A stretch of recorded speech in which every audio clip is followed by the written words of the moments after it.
Alright, let's main unprocessed. Unprocessed! That is what this is. Yeah.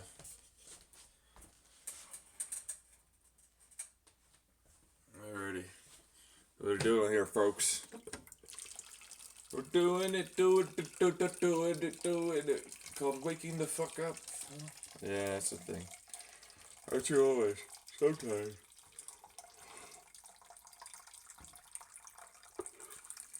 Other times I'm just trying to calm down and go to bed. And, do you ever thought about that?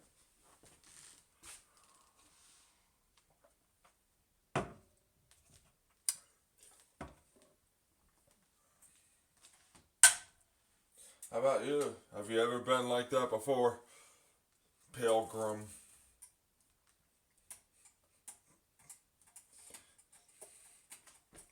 I don't know. Normally I have something to talk about. I decided to start recording myself today for no fucking reason. I don't have anything to talk about. It's time to make with my not a WDT, but it is a WDT tool.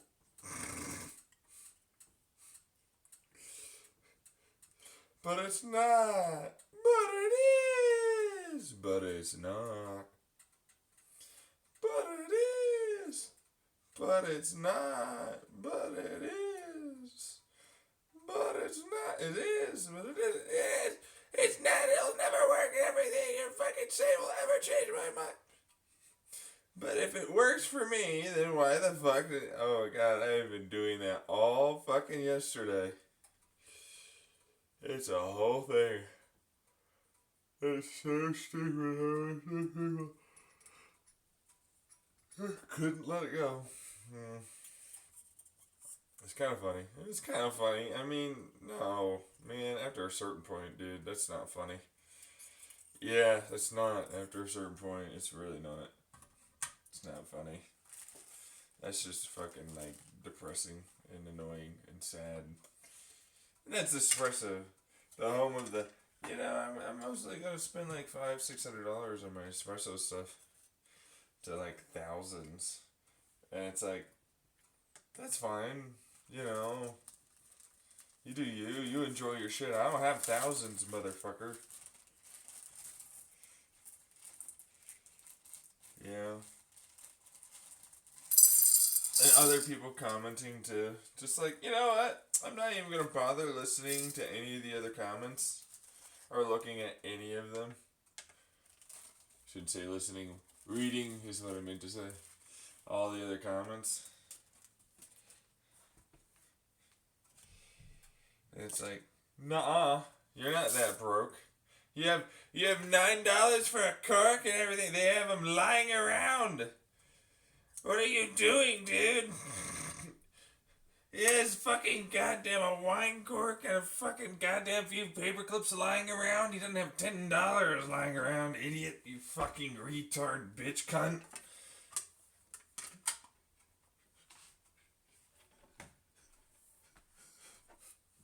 The fuck are you on about? What the hell? This makes you seem like a total fucking douche. Oh, you don't have $10. I've never been that broke ever in my entire life. I've certainly never had to live a life like that at all. Yeah, nice showing off how out of touch you are with the real people that do exist, like me.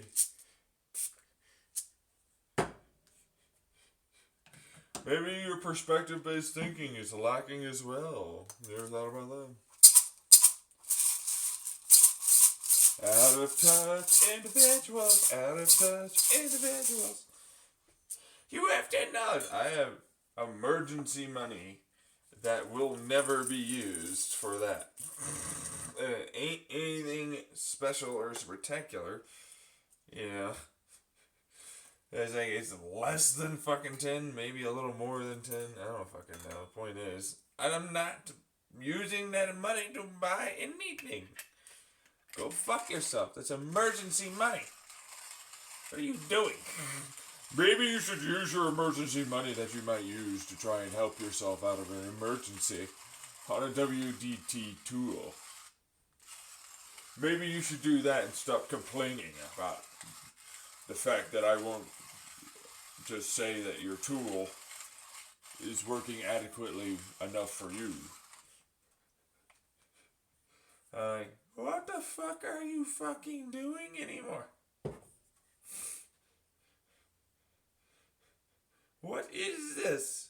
Who fucking taught you as a child that this was acceptable behavior?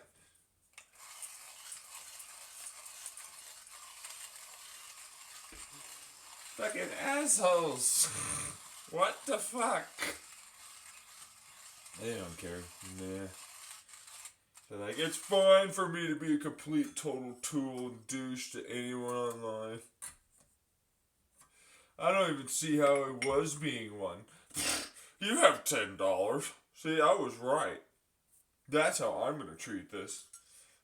Not that I need to fucking grow and maybe, get a better fucking personality and way of thinking about the world around me. No, I don't need that. I'm perfect the way I am. Who the fuck told you? Do you believe that inside of there? Oh, nah, I don't need change. That was stupid. You're being antagonistic. It was just you being antagonistic, and me, I wouldn't do anything.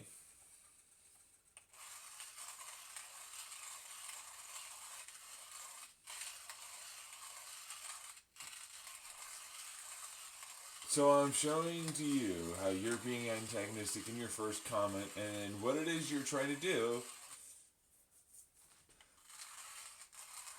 to say some shit's not okay, and you wouldn't just relent and let someone be like, hey, nice job doing your thing. I mean, you could probably make it better this way, but okay. I think they just simply don't ever learn. This is what it feels like. Idiots.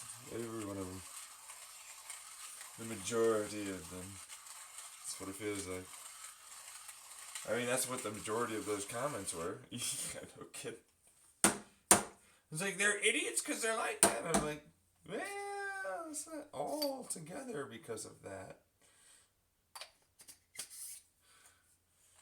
But like, they're doubling down, tripling down. Someone calling me a racist? No, sorry, rapist. Rapist, that's what it was, a rapist.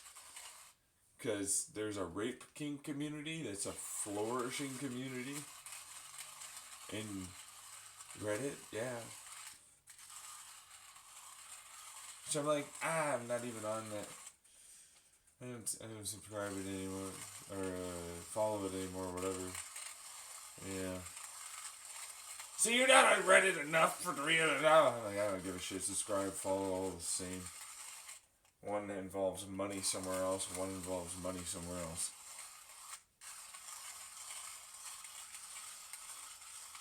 You get it? Because either or, bitch. Shut up. Always the same problem. Idiots that want to defend their idiotic actions and terrible fucking stupidity, anger, judgment, and more.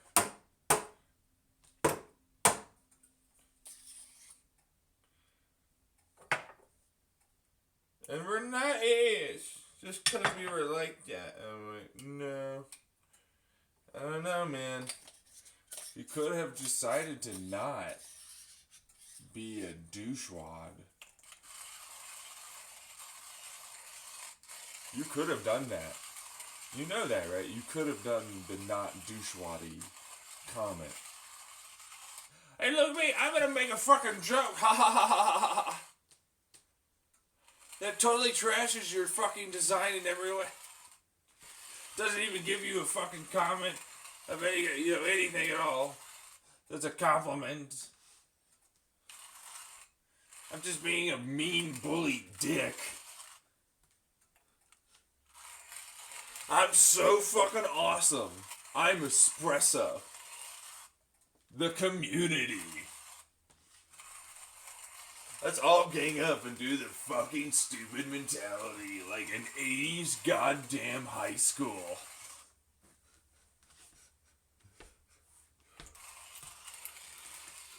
It's like they never really grew up. It's like they never really grew up. Yeah. They don't grow up. No, it doesn't feel like it. They really seem to think that they're more mature, but then they're not more mature. I don't know what to tell you, man.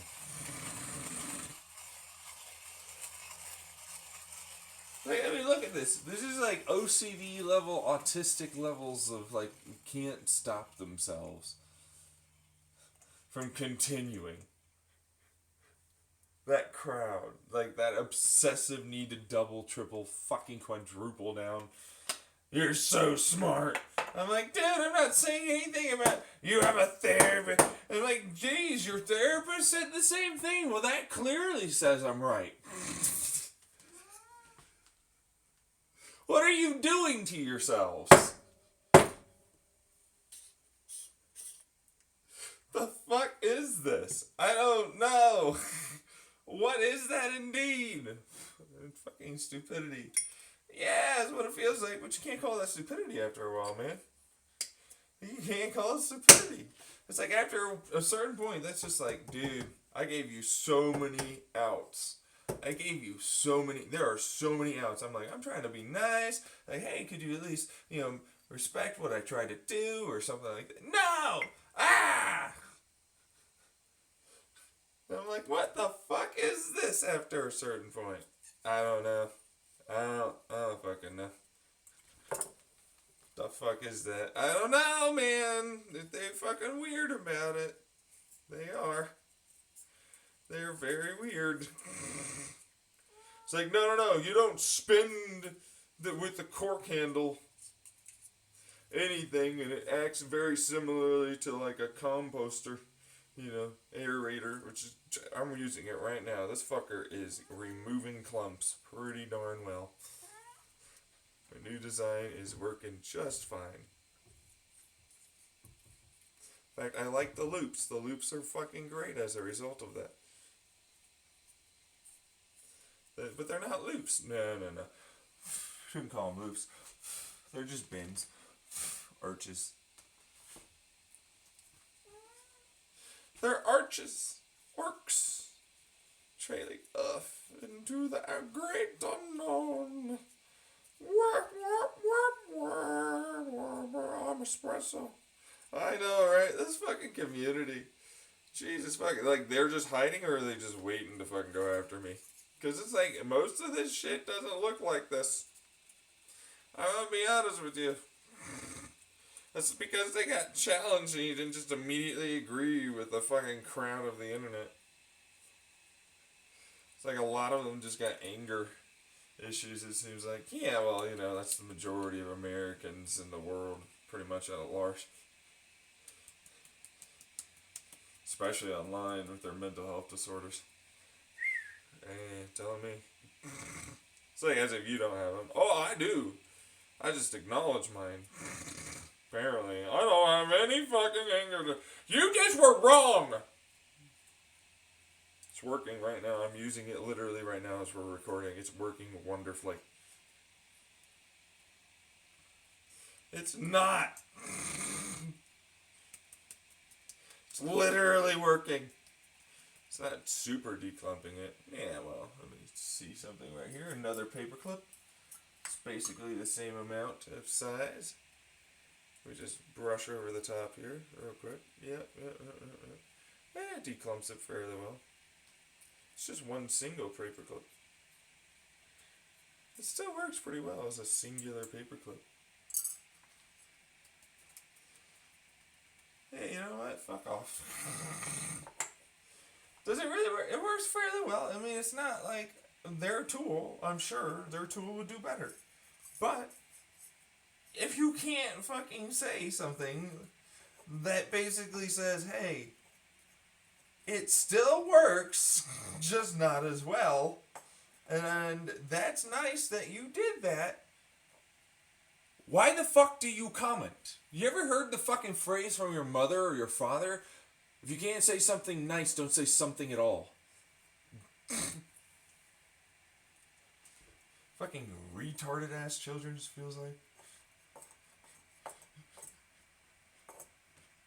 Except, no! They're actually smart. Not these motherfuckers. They don't act like that.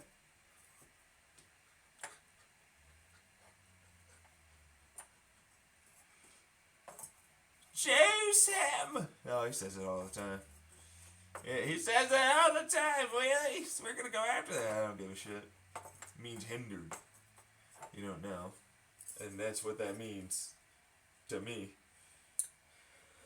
Your meaning was, those are those people over there that are less mentally capable as I am. Meanwhile, me. You are genuinely a better person in all aspects than the person trying to defend you right now.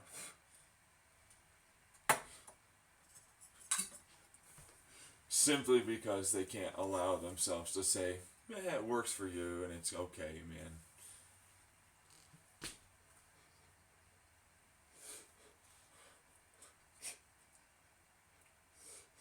It's just, leave us alone! I would absolutely love to. Go away from my mind, you fucking assholes. Fucking animals. A lot of you. Act like animals that are intelligent like us humans. Fucking damn bitches. You're not intelligent. You're not, huh?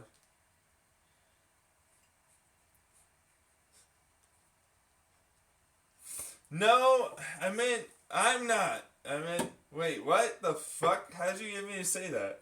How did I?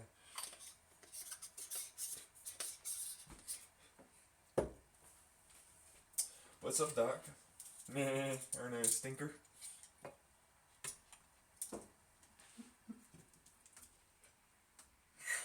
Woo! It's a little bit like that sometimes. It is, isn't it? Lady Towns!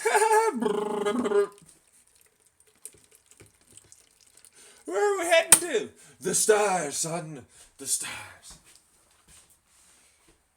We're heading away from all the yucky folks. Ow! The disgusting minded. The fools that treat us terribly simply because, honestly speaking, they don't want to just say nice things about anything. And we have a massive debt problem crisis going on. Actually, and that's really all their fault, truthfully.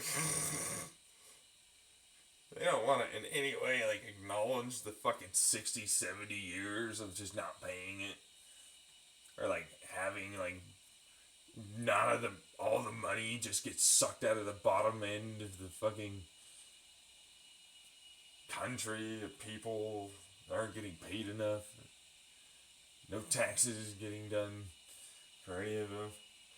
They said they would eventually pay them, they never did. Yeah, that whole thing. There's the whole thing, isn't it? So. What's that sound? You're a monster! Who's calling me a monster? I know, they haven't stopped. I know. It's like, I'm the same person, you're still a rapist. What the fuck, Rounder? Like, who the fuck thinks that? Like, honestly, raise hands. Like, oh, no. No fucking way. Like, that's your community, Espresso. Hey, mods, moderators. Hey, admins. God. Your community's full of out-of-touch fucking rich people.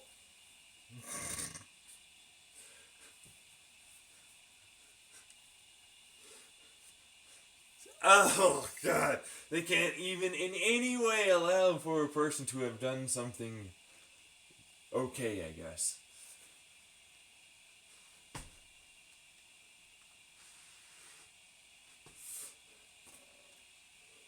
Just fuck off. We know. And I'm like, oh, you know? Oh. Wow. I don't think very many people want to stay in espresso very much. No. I don't really want to participate in this one. Honestly, this community is kind of bogus shit.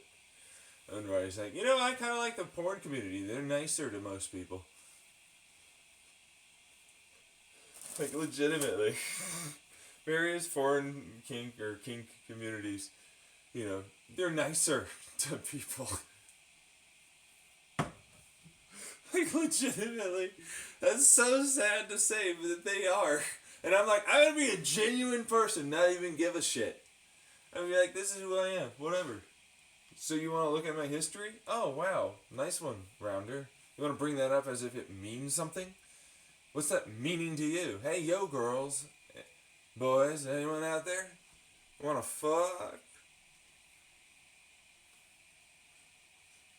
Men and women, but it's just supposed to be playful fucking goddamn flirting. But hey, whatever.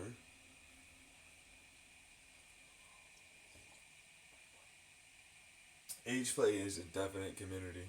Yeah, I should get into it. You don't know what you're talking about. Age play does not exist. This kink is not real.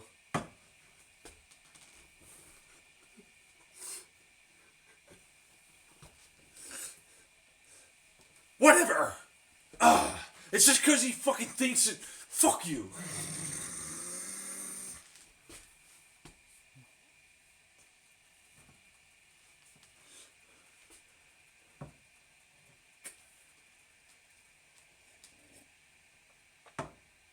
He's just fuck off. I'm right, you're wrong. Why does anything need to be right or wrong, man? On this one, if it works well enough, what the fuck are you doing? It doesn't work well enough. For who? Anyone. That's your community, Espresso.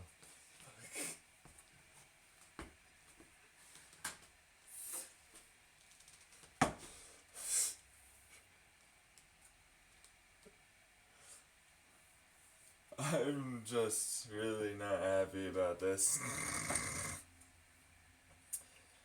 Yeah, you guys usually get very upset about that, it seems like. I'm not upset, you're upset.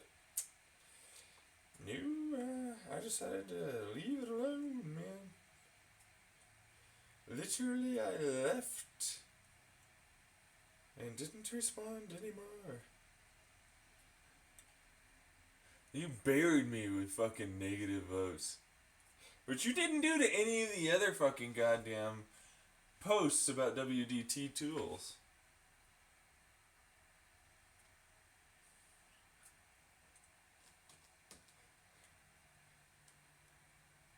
Okay, so this can't work because paperclips aren't. Wow, that's all this is about the paperclips. You downloaded it just because of paperclip.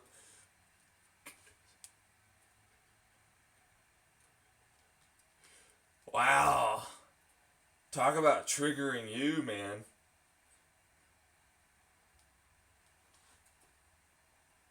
It's just.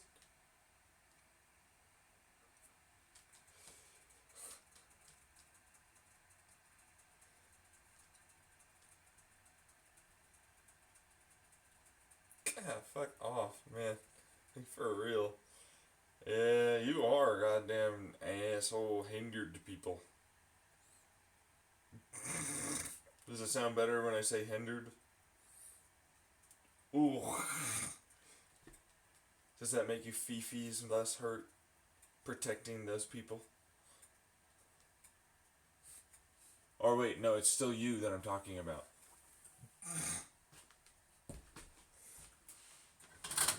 Hey, yo, hindered. Hi over there, hindered. What are you hindering on about?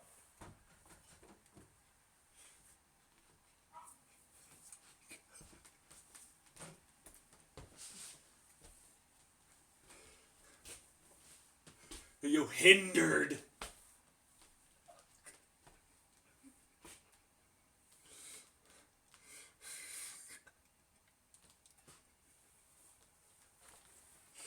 I'm not responding. You are definitely hindered in the response you're not doing.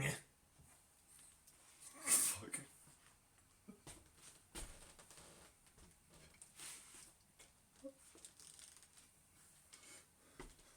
Anyways. Because apparently I have to say it like that. You fucking hindered. You fucking hindered.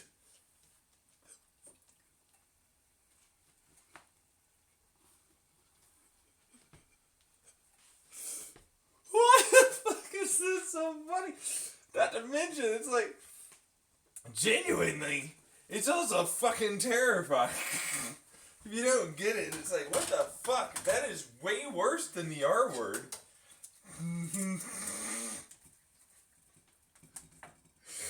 Retard. Yeah, it has a little bit of a bite to it. It's a little fast. It's a little jabby. Hindered. Oh! You fucker! Hindered! The fuck? Hey! No, not cool! What are you doing? Hey! Hey, what's going on? Fucking shit though, right? Yeah. That's pretty rough. It is. It is indeed. That's why I'm like, are you wanting hindered or are you wanting retard? You're the one who's gonna get called that. By me, your new bully. Which one do you want to be called? Hindered or retard?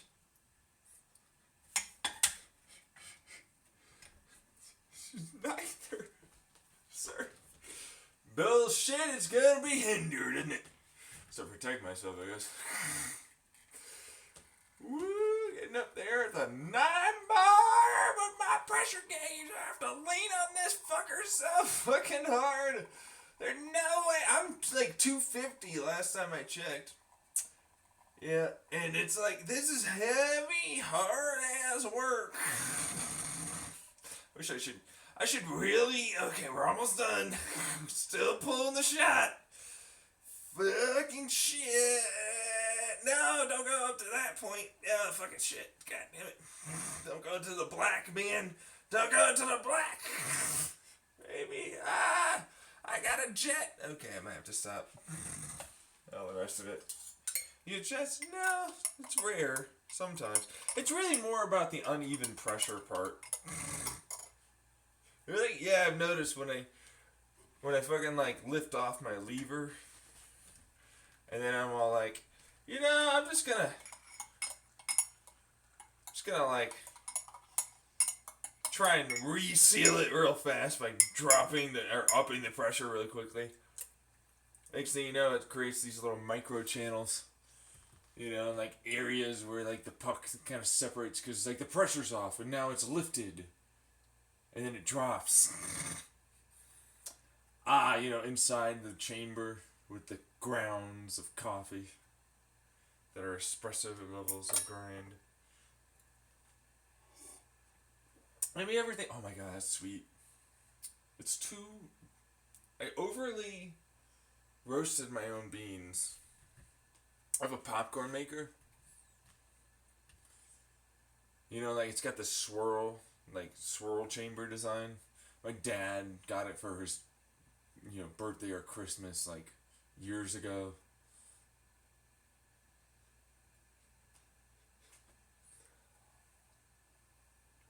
Years ago. My mom bought it for him. He almost never used it. I was the first one to take it out of the box. First one. So he really never used it. That's what that really means. But he likes popcorn. And it seemed like a good, you know, kind of, seemed like a good thing for him, you know. It's supposed to be healthier because it's air frying instead of, you know, oil and a pan fry, you know, kind of thing. Anyways, he's like, "Where'd you get the beans?" Apparently, they're direct from the farm in Guatemala or something. I had a little bit of money left over, after my mom gave me some. Bought some of that. What'd your mom give you fucking money for?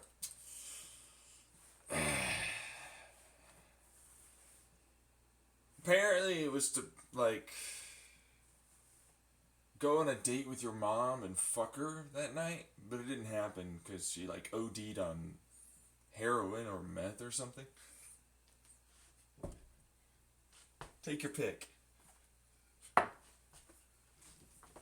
You hindered! Stop asking.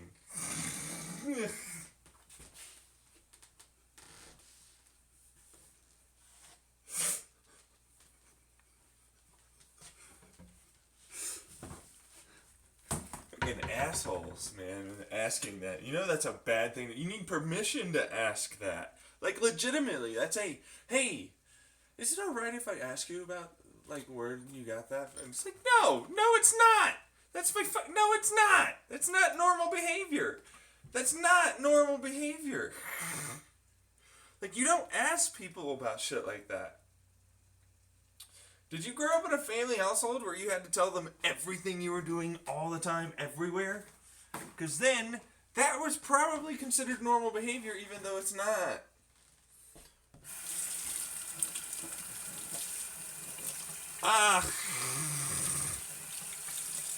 And I'm like, it's not normal behavior. You don't need to know the knowledge of where I am or any of this, unless, talking about, wait. Where I am, see? Unless, got him to talk. Fuck. No, because they're a teen, and I need to know everything about where they are. No independence for them, huh? They're a kid! They can't know anything! They know well enough that they don't like talking to you.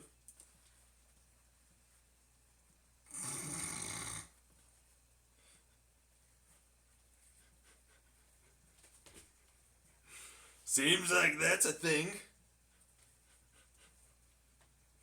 Just letting you know, man.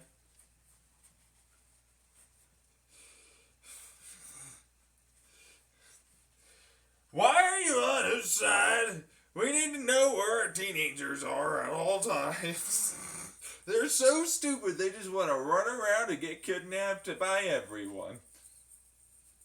And go to people's places that we don't want them to go to. And that's clearly not okay, even though we did it and didn't have anybody able to track us on our phones at the time. Ooh, and I remember what I got up to back in the day, and I don't want them to be like me in any way. Why didn't you tell them and teach them about what the hell that was that you didn't like that happened, and how to avoid it? Why didn't you do that instead? Huh? Why didn't you do that? What are you, parents?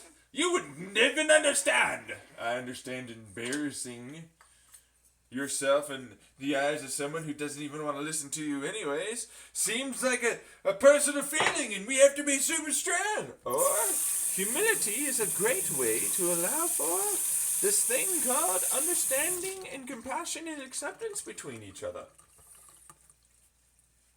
Having a little bit of humility might be a good thing. What are you, a therapist? No, motherfucker, I'm a normal person. You aren't.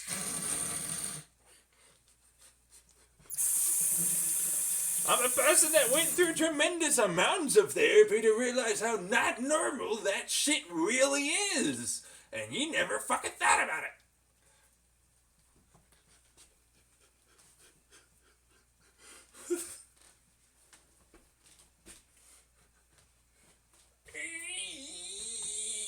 Could you stop hammering on him? I'm gonna fucking have to deal with that later because he gets irate and mean. God damn it. Yeah.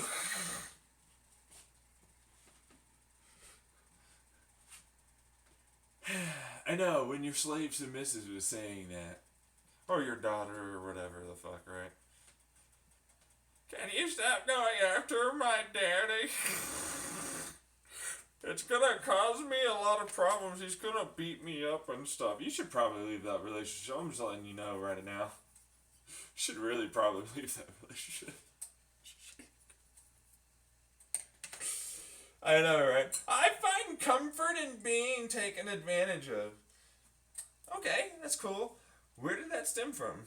You know, do you know what you're really doing? Do you know how much of an advantage they have over you? You're like honestly speaking, like, cause this is the big kicker for me. Like, legitimately, that I have with this community. Like, I have a big problem sometimes because I see this consistently. Like, they'll either be very comfortable in what they are in that community as a result of having similar familial goings on, as in their family, where they didn't really realize a lot of this was happening, or didn't really care. I thought it was normal and fine, and then when things changed, they became uncomfortable and unable to handle that. And so they seek out those relationships where they can find that comfort. Nothing wrong, so as long as they're not getting hurt. The problem is, they can easily get hurt, and they're not usually going to find a master like me that actually is someone that isn't going to hurt them.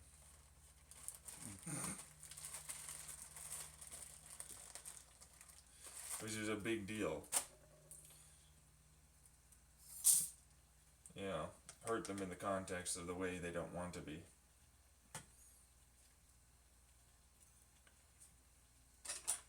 And they'll put up with it for a really long time because they saw their mother, they saw their father, they saw whomever do that. All because that's normal and that's okay and that's the right thing. And it's like, uh-oh, ding, ding, ding, ding, ding. We have a problem, folks. Folks, we have a real bad problem here. And I mean that. Because they really will just keep on going and keep on trucking through it and never examine at all that shit or the feelings or what it is they want or ever decide to explore past comfort zones or anything else. And the very issued people that I talked about in the Reddit community on Espresso, same. They'll just accept the abuse. They'll just fucking deal with it and go along their lives and everything else.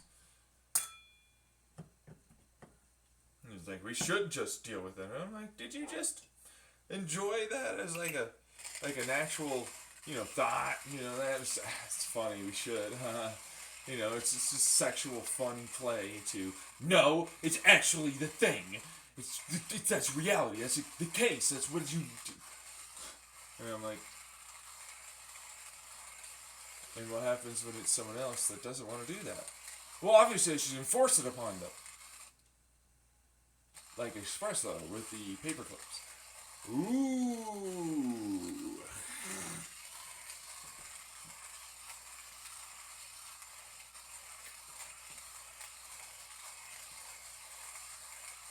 But no.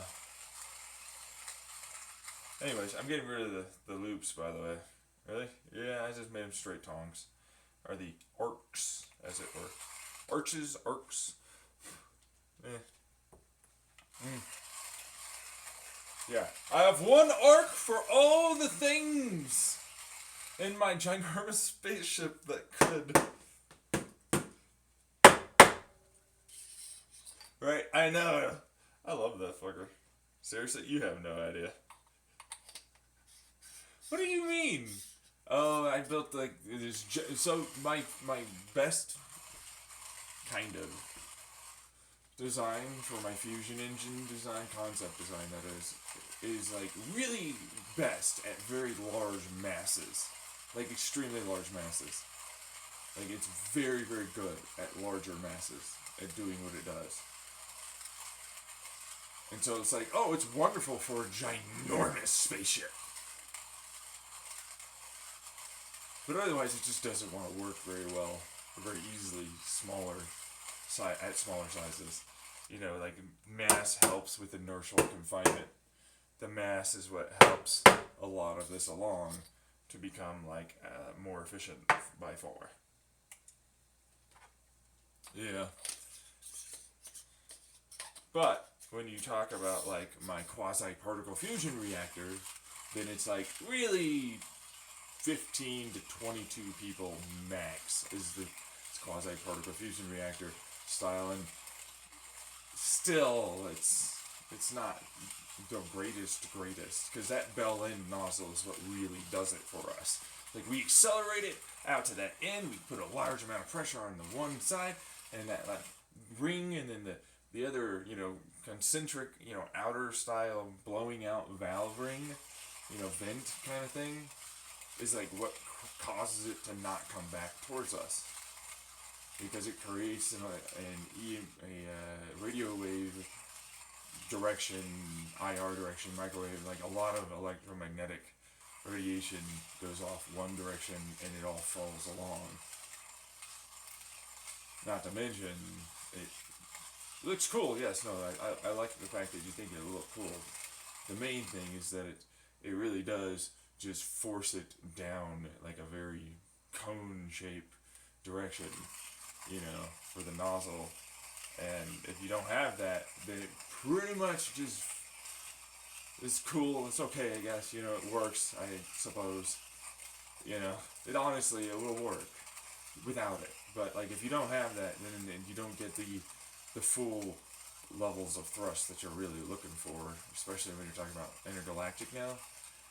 Yeah, well, yeah, it's the setup part. It's like it can, as it goes, with the quasi-particle fusion reactor feeding it, then it can just go all the way to another galaxy. And the faster it goes, if you have the wormhole styles of capture for exotic particles and so on, then it's able to travel quite quickly. Like, you can get places in a relatively short period of time. We're not even lying on that one. As I've never been trying to lie, but these are just theoretical calculations, so take it with a grain of salt. Kind of a thing. Which just means, we'd have to do the thing to really be able to figure it out. It might be better, it might be worse. It might be something that, like, holy shit, we thought we'd only get this far, and we got way further than we thought. Shit. So we had to change a few things. Like, quite a few things, and maybe even, and that is fine.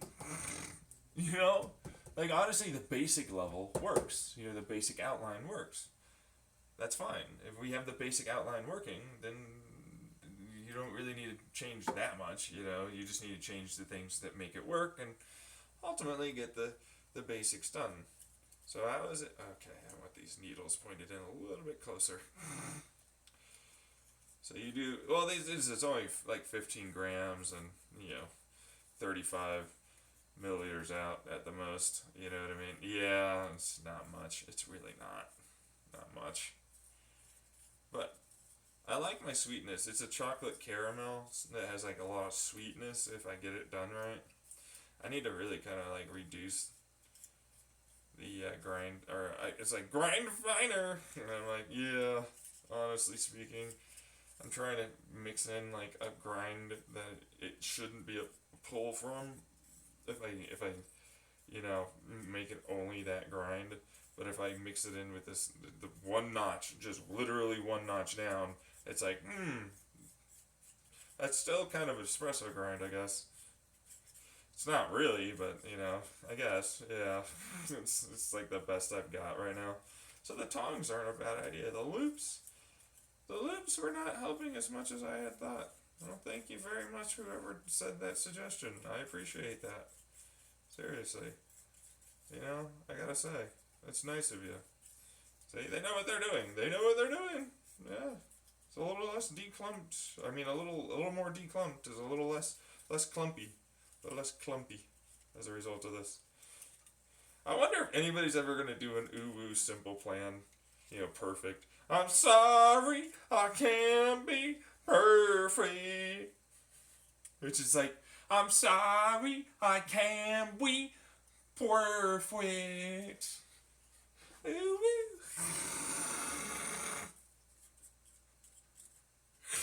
So one of my tweets on Twitter, I want to talk about my whole like spiel about the whole. Oh wow, that really is quite fucking fine. Yeah, no, that's good. Yeah, yeah, a lot. I mean, there are fewer declumps, or it's just declumped at that point. It's still some small clumps, honestly. Yeah, it's very slight though. Yeah, I would say that that's good enough as a tool for me right now. But, I mean, I can always reiterate and post it back on Espresso. Say, hey, so I took your advice. As mean as you were about it. Which, I was still taking the advice, honestly. You think I wasn't, but I was.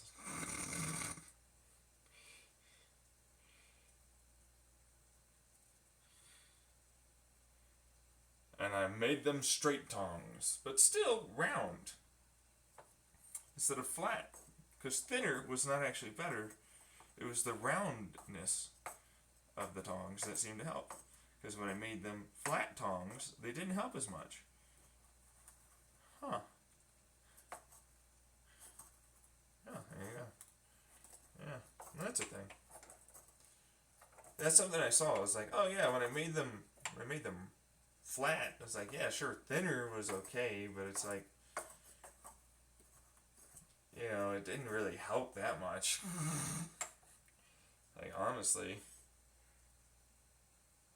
Like, if anything, is worse than when I originally started out with. And I theorized it was about the roundness as a result of that. You know, because it's like, well, if you think about it, like, the clumps are going to, like, fall away from the round bit of the paperclip, or the needle, or whatever. And so they're likelier, you know, to stick less to themselves as they break apart.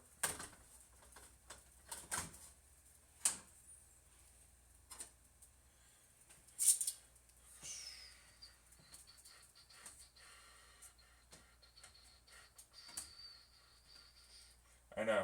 You heard Valvetronics on the BMW. You're like, I've got this. You want a real Valvetronic engine?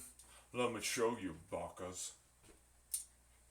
Here I am, pilgrims, the American.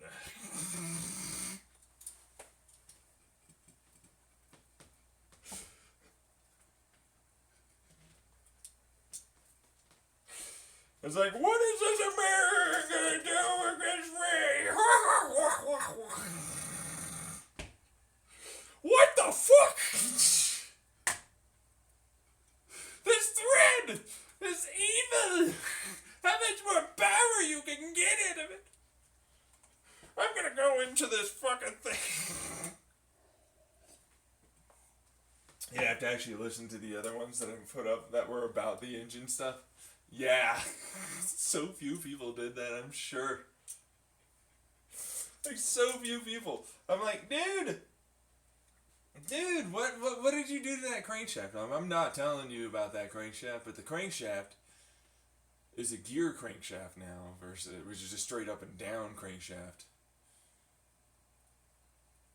which switches as it goes up and down. And uses a flywheel to allow for it to send it back up, but always be on power stroke, giving itself, power. But then there's also, hey, I can now put like basically a header with valves on the bottom with ports and exhaust and all the rest of it. Seal it well enough. Crankcase vent and intake, sucking for the, forced air induction. I've talked about that type of style and design for a very long time, actually. It's like, it's been done before, and I'm like, yeah, not really, but yeah, but not really, but yeah. Not my way, not my style, not all those pieces. But yes, it's been done before. But not really. So, it's a gearing system.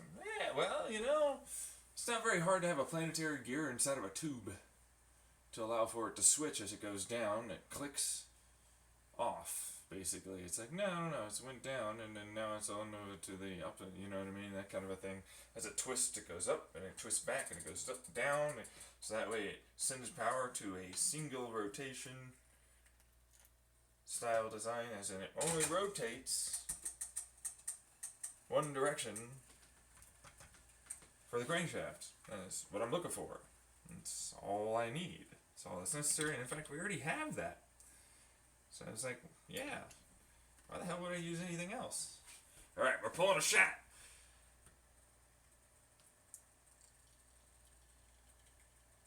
Wait a second. I have to do things to get the core strength involved. Go up above 10 bars. At the 10 mark, actually, it's barely pulling. Oh my fucking god. Goddamn fucking bitch. Fuck you. Pull the shot, you fucker. Really need to probably do less finer grinds. Yeah. Maybe done too many fine grinds. Look, it looks like it's got body though. Ooh-wee.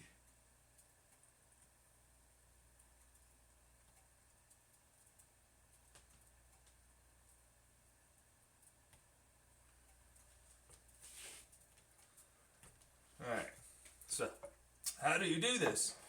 Dude, just stop. What? I mean, if you want to copy the design, like, okay, why don't you think about it yourself? But, like, if you want me to tell you what my design is, instead of asking like an investor, someone you're not, and you don't need to know my design. It's trying to steal secrets, yeah, that's what it feels like. Exactly! Now you understand why I was so fucking angry with that.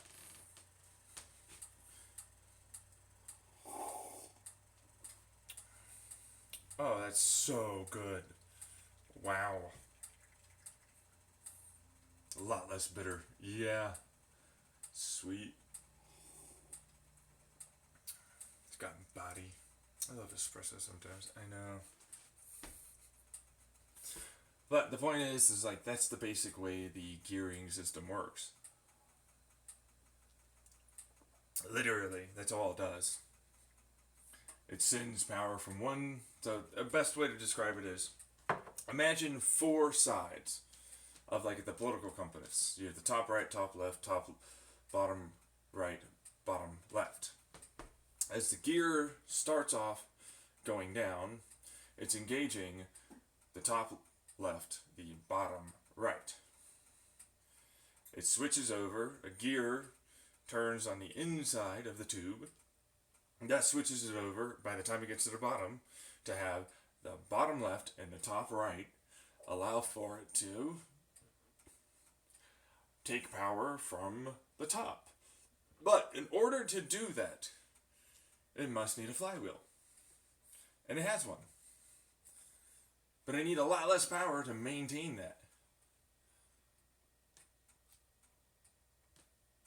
Because it's like, I need that crunch. I need a little bit of crunch still during that time as it's heading down, and then it switches over. Because it has to go all the way down to the bottom. And it's go all the way down and get all that power, except you're not really getting all that power if you're two-stroking with a bottom and top. Because that's what you would probably want to do. Like with my valve design that I was talking about, with intake and exhaust being very closely matched, just allowing for most of the exhaust to exhaust most of itself out, and then having the intake come in, clear good portion to all of it out, and then allowing for the rest of the intake. But you have the compression cycle for your bottomer. Not the header anymore, it's the bottomer.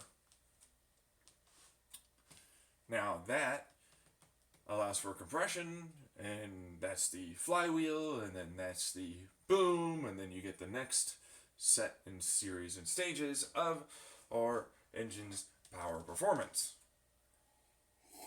You need that. You can technically run it without that, if you don't know. Really? Yeah, you just need a larger piston because it has a large enough mass. And that way it'll actually keep itself moving because you moved it that fast. Because it doesn't want to slow down anymore.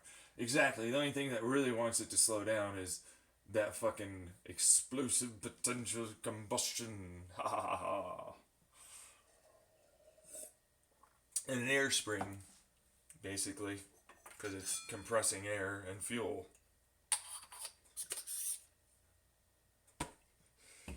So it's an air spring. Oh, yeah, no, that is an air spring, actually. It sure is. It slows things down. Which means I can go detonation styles, which is what the whole point is for this kind of a style of engine. Because I can use that secondary by either deciding to pre-ignition that side to allow for the next setup, or detonating as a result of the extra compression speed that was created. So it's all about how you decide to do it. Personally, I'm not a big fan of compression ignition, except I actually kind of am, just in a very specific manner. If I can't very, very, very tightly control compression ignition, I don't usually like it as much. Really, that's a thing, yeah. Why? Why? Because compression ignition happens too chaotically. In too many weird hot spots, areas that change constantly along with those pressure differentials, and so creating what I have for my design is a very specific piston head and bottom and type of header and bottom design that points pretty much all of the slight ignition timing gas to be compressed in a very, very consistent time, place, area of my cylinder chamber, combustion chamber area, and then have combustion ignition after spark ignition occurs with gasoline, because I can then use that compression ignition to create a detonation style at the top end, as in top end RPM. It's all about how you do it, though, because you want that to be done. Like, in fact, you need it. The higher the piston speed, the less acting of that pressure wave can be. Like, acting on it during the time it will be able to actually push the piston in the direction you want it to travel. And gears are fine. Gears will be fine. Honestly. A lot of people are like, they'll never be fine, Buddy Baka. They'll never work. I'm like, alright, Buddy Baka. How about $100,000? We'll see.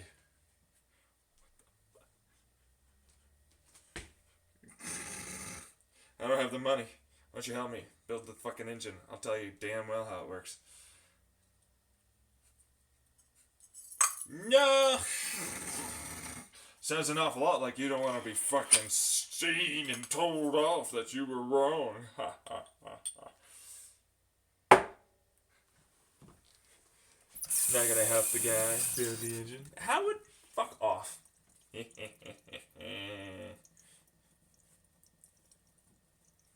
Fucking rich people. Am I right? Yeah, no kidding.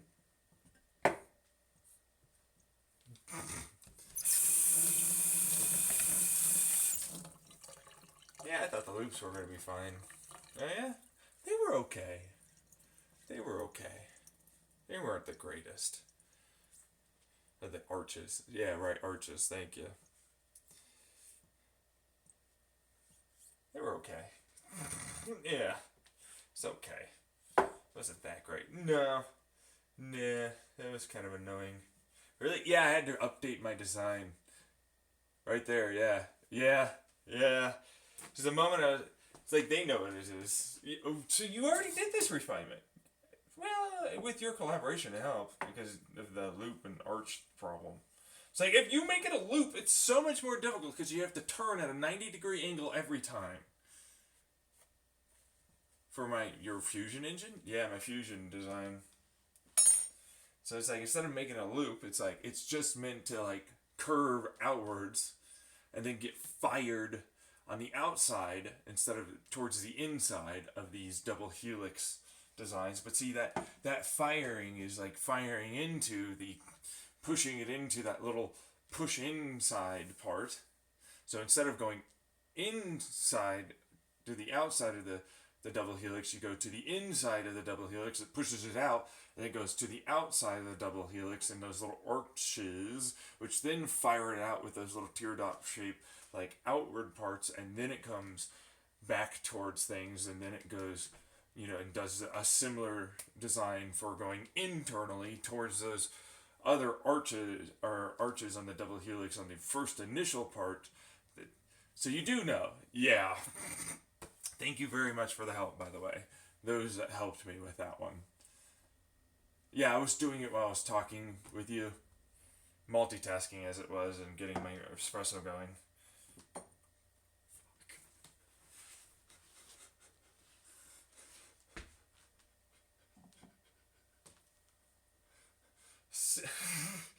So a new design for the fusion engine has... What the fuck? You did not. There's no No one can multitask. You can't. I did.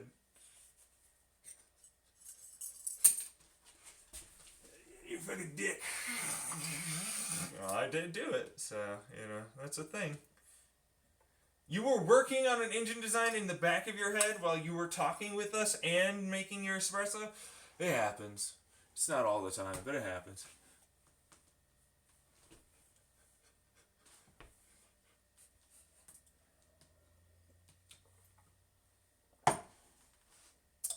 Not all the time. That's a thing. So, the point is, let me describe what I was talking about before. Oh, right, the engine, and then we'll go with the fusion engine. So, sliding valves are one of the best designs for my fucking basic bitch engine. Not fusion. Right.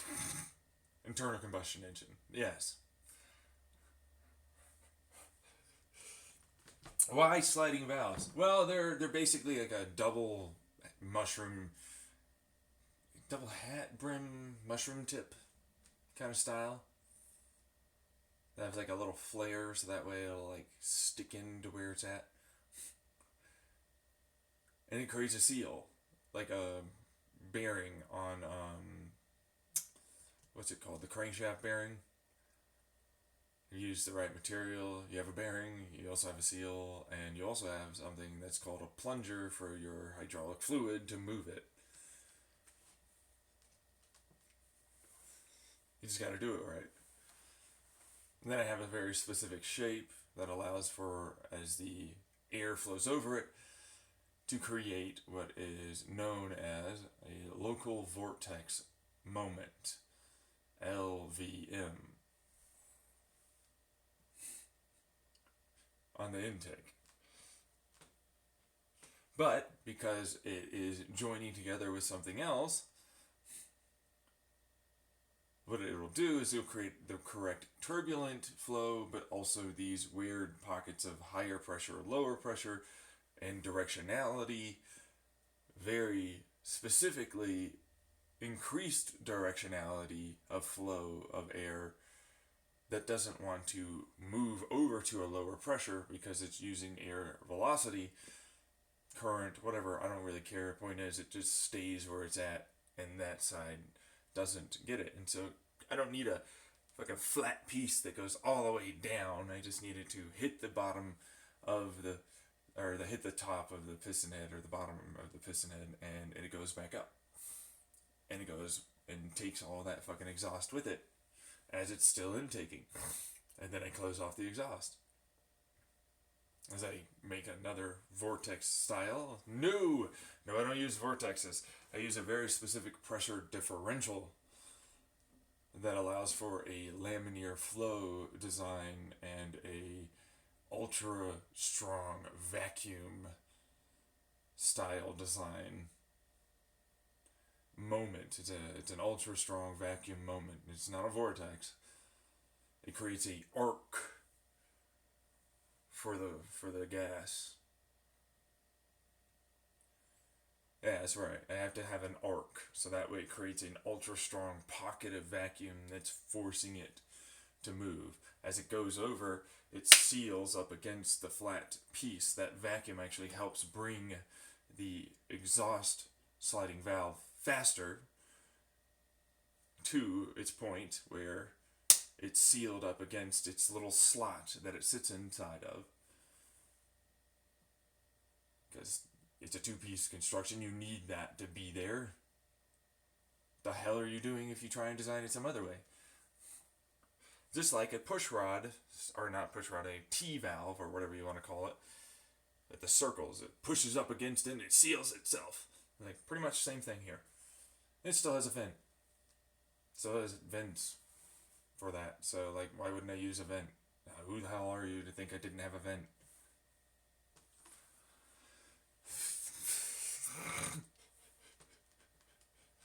Still getting sucked in with an oil catch can in between to the intake. See?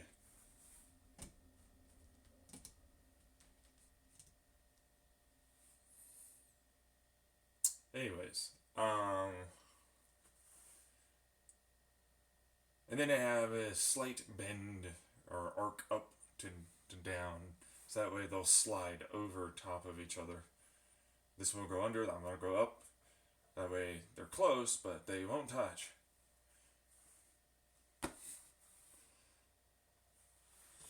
It's just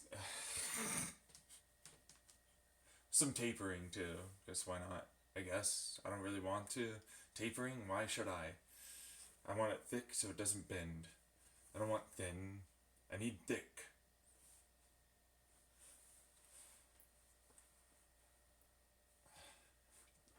Anyways, as it exhausts out, it creates a because on the inside portion, there's going to be a bunch of channels and slight dots, bubbles, bumps, grooves. It needs to create just the right slight amount of dimple bump things to basically allow for it to have like a little bit of a stick there. It needs to stick just a bit, and as a result, it'll create a smoother flow for the rest of the exhaust because of that boundary layer, and because of that vacuum, it wants to massively fire and shoot forward.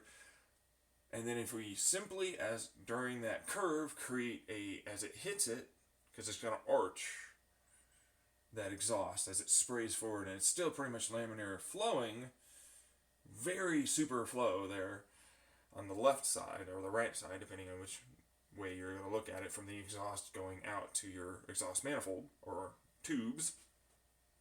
You create what is effectively just a skip. You're going to create a skip with a little these teeth marks. These are other styles of vortex generations. So as it hits it, it goes up, it creates a vortex, and it flings itself, like basically really fast. Like it creates what is a literal vortex, but it's going to do it in a weird, cool way. Because it's a log vortex that's straight in the directional path. And so what it does is it grabs it and it also helps spin that arch.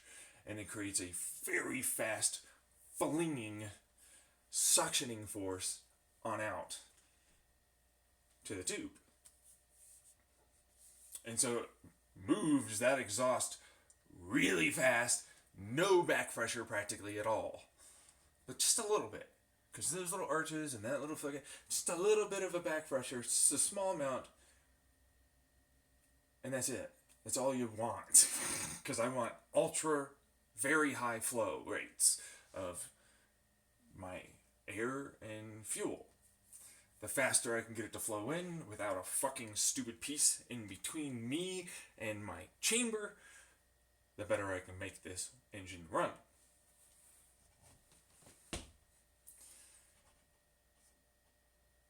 And it creates something extraordinarily brutal.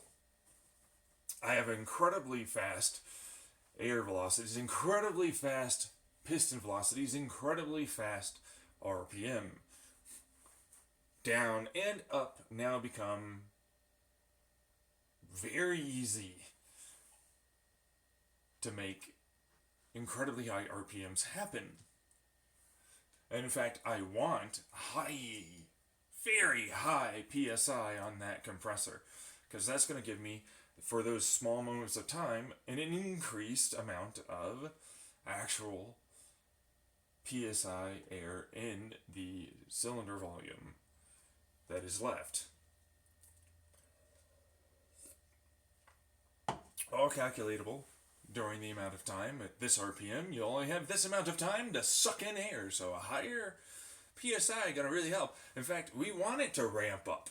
We need it to ramp up. We don't want it that high in the beginning. We want it to ramp up that high at the top. We want the PSI to climb. You need it to climb. If it doesn't climb, then it doesn't work as well at those higher RPM.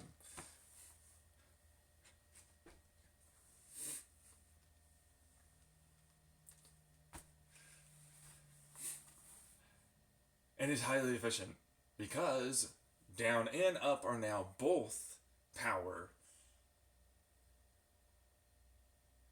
Right. And it's getting saved by the flywheel, which is the new crankshaft, basically, that's going to help compress it. And it uses just the bare minimum, because you can tune that. You can tune that with a clutch. You need less and less of that flywheel stored energy to make the compression happen because of the frickin' piston velocities and because of the outright amount of horsepower and torque we're generating. Because we now start to make detonations at the top end to keep the fucking push going for your pistons.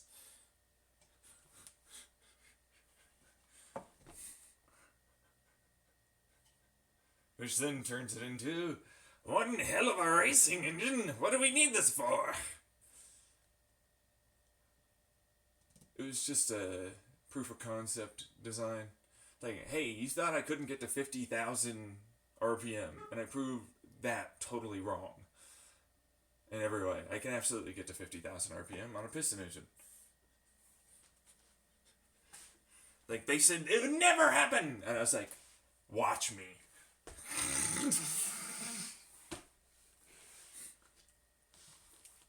And it has basically, what? No side-to-side movement. It's not going to have side-to-side movement. No, because you don't need the counter fucking weights at all anymore. Not really. Resistance is your counterweight. Yeah. I mean that. Resistance is your counterweight. What? Yeah, your resistance is your counterweight. Your flywheel and the air being compressed is your counterweight. That's your counterweight. That's how it balances itself out. Not to mention, you also have what is looking an awful lot like a camshaft. Almost a little bit. Yeah, no, like those are some good, very mini-toothed gears. I actually was looking into friction gears, if I'm honest. Right? Yeah, I was like, is there any friction gears? Like, just straight up friction gears. Just like friction gears. You know what friction gears are? I keep saying friction because I want to make it frictiony and have it not be perfect. Because, like, honestly, I want to be able to move it in closer. I want some more friction on these pistons and get more versus, like, grrr.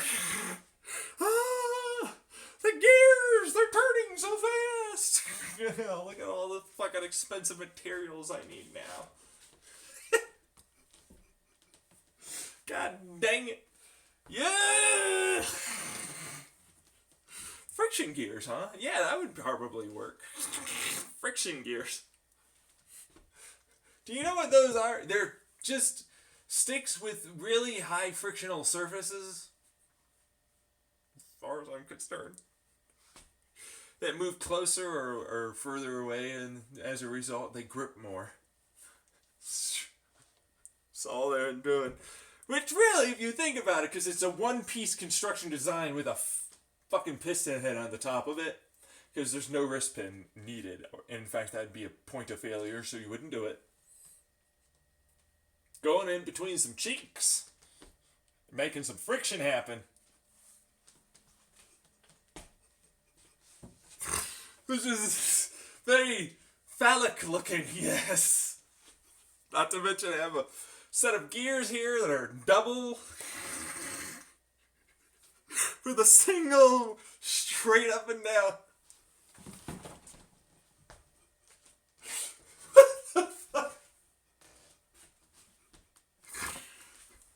I can make that oil pan look mighty round, double round shape. You know, a B. It's a B. It's like a B magazine. You know, it's just. It's not phallic. It looks very phallic. Big whammos and a fucking schlong. Yeah, it does a little bit. Anyways. My intake of my sliding valves and my freaking. It's like, how do you do the freaking oil coming out? Because you have piston, rings, right? You need to fucking. And nobody ever talks about this. It's like it's oil squirters that goes down as the intake is happening during the exhaust stroke. Okay, that's when a sliding valve opens. And there's still going to be a gap because there's still piston rings on that fucking rod that goes into the gears. Not the rod, I mean the hole, not the rod, sorry. Right, but you also have to have a point where it all kind of collects mostly. So you open up like a little bit of a valve and it sucks, and by sucks I mean pushes most of the oil down. And it's going to burn some oil, but not much in comparison to some other engines out there that don't have good seals. So like anything, I've never seen any engine not burn some oil. Ever.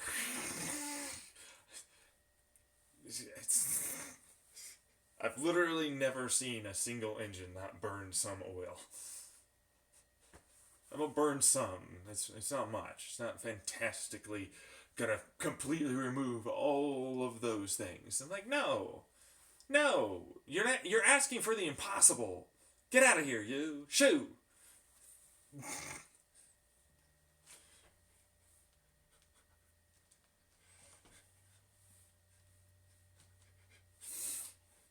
Really? That's all it does. Yeah, there's going to be a little bit that comes down. That's it. There's going to be a little bit that escapes one side to the other.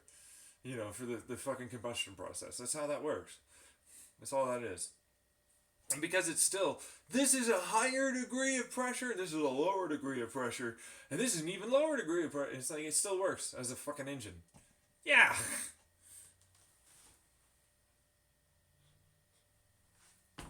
It's all how it works. So, it still works as a very wonderful engine. Way more power, way higher RPM.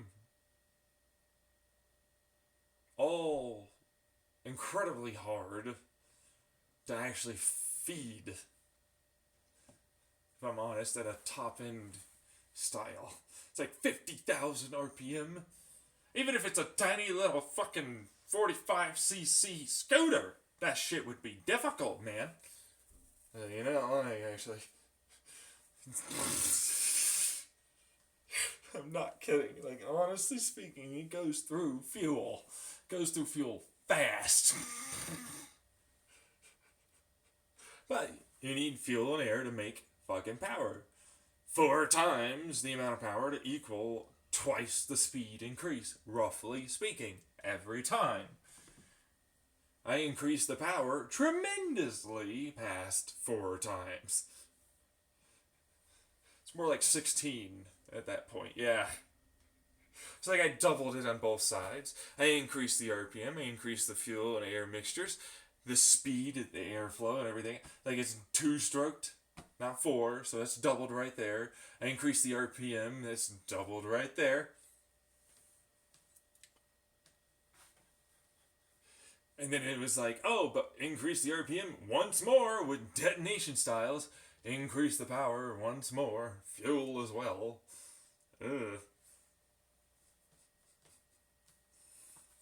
And it has the minimalist amount of compression taken from the flywheel. So the majority of the power is pushing to your wheels, which is the increase of power again. So that's about, I don't know how much that is, but let's just say it is 16. Let's say you increase the 45cc engine, scooter engine, 2-stroke, 4-stroke, 16 times. They're like maybe 5 horsepower, so 16 times 5, I'd have to get my calculator. I could probably 80 horsepower. What the fuck? 80 horsepower? For fucking shit. What the fuck?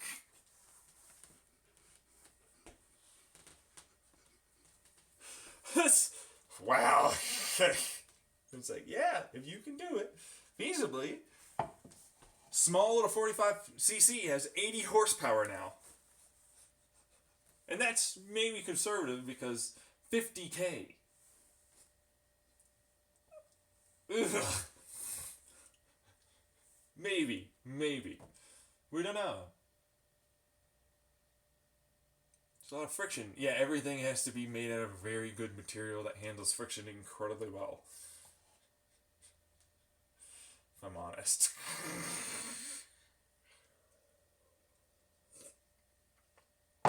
Is it really that big of a deal? Oh, it's a huge deal, actually. Yeah, I have to admit. It's a huge deal. You get 80 horsepower. 80 horsepower? 80 horsepower of a 45cc engine. Shit. Doesn't start off that way. Gets there eventually.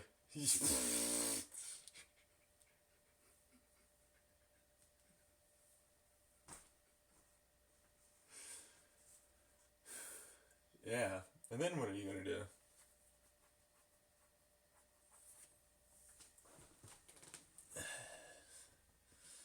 Well, my plan was to put it on my bike. Talked about that one. Yeah. I was to put it on my bike. Make it go 80 fucking horsepower down the road. There's a reason why I was like hitting 70. Some motorcycle engine sounded like a jet engine.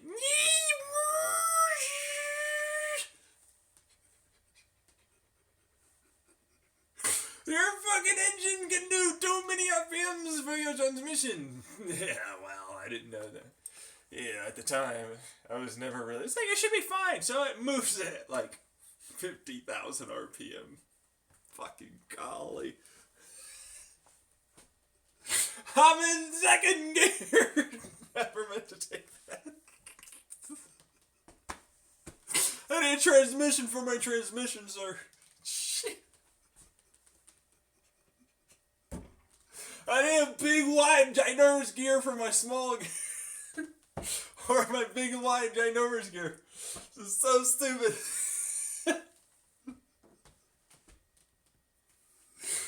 That's just to make sure it didn't blow up, but I didn't have that, so, I didn't do it. And that's the whole, story of that one. That'd be fine. Especially when it's like, it should be fine.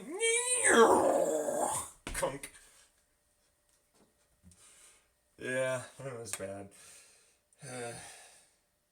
But the point, I usually end up having as a, issue, really isn't that it wouldn't work, because it would work. Yeah.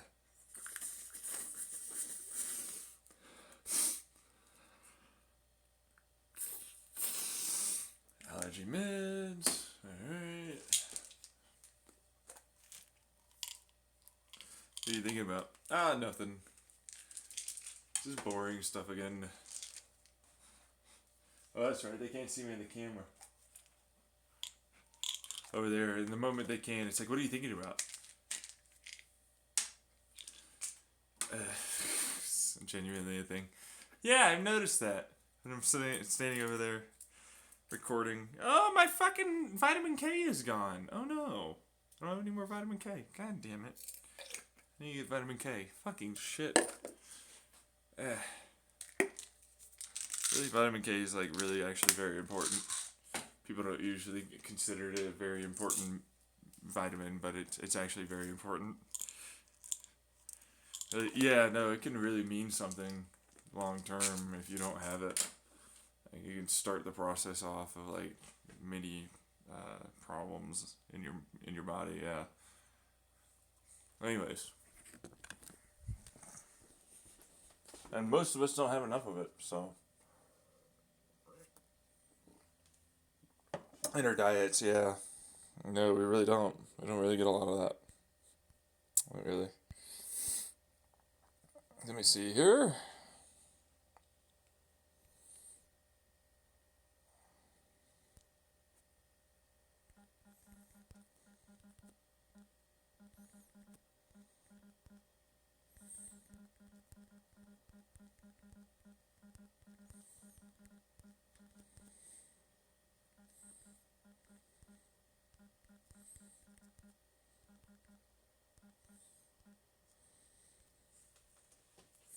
All right, but back to the fusion engine, because we have to eventually get back to that. Because it's like, oh, cool engine. It's nice, whatever, I guess. You know, does its thing. It's neat. Could definitely work. I don't care what anyone says. Works better than anything they'll ever have.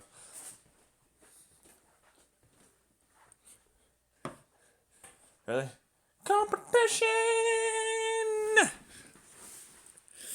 We're going to talk about my fusion engine. That is the double helix, 4 of them in a row rings surrounding a central core that then fire those cores in a series towards a larger fusion chamber. Okay, so those rings fire towards a center core in a series that makes it so that way as it's fired forward, it basically accelerates itself and creates more fusion, which all 5 of those 4 rings, there's 5 of them, 5 components of these 4 rings, and they're stacked in such a way with a center and a outside that allows for it to fire, and then that, as it fires forward from its central core, then gets fired with the next one, and the next one, and the next one, and it joins itself in to allow for more fusion. But it's actually a 2 and 2 operation, because there's 4, so it's 2 and 2. 2 side, 1 in the center. That one pushes it forward, and those ones are angled to help basically push it forward again and fuse a little bit. And of course, it's being squeezed towards the center area, but then there's also like, because it's fusing, it creates an outward bound pressure wave that then it needs to collapse, but it also goes to the rear, and we're trying to create it to collapse and be focused on the next area of fusion, along with inertial confinement lasers that aren't super strong, and particle accelerator, I guess blasters at that point. What do you call that? Just particle accelerator beams, I suppose. Yeah, they just fire towards that. It's like, why don't you use like 4 because like it overwhelms the 1. You don't want that. You want the 2 to basically combine with the third That way you don't overwhelm anything and you don't cause an explosion, or you don't cause backfire and back pressure to overwhelm the momentum direction of the plasma.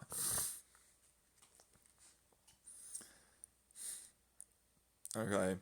Now, as it goes, what we were thinking, which people might not have been aware about what I was talking about a little bit earlier, is as it fires off to the side, instead it's going into the basically another version of these things.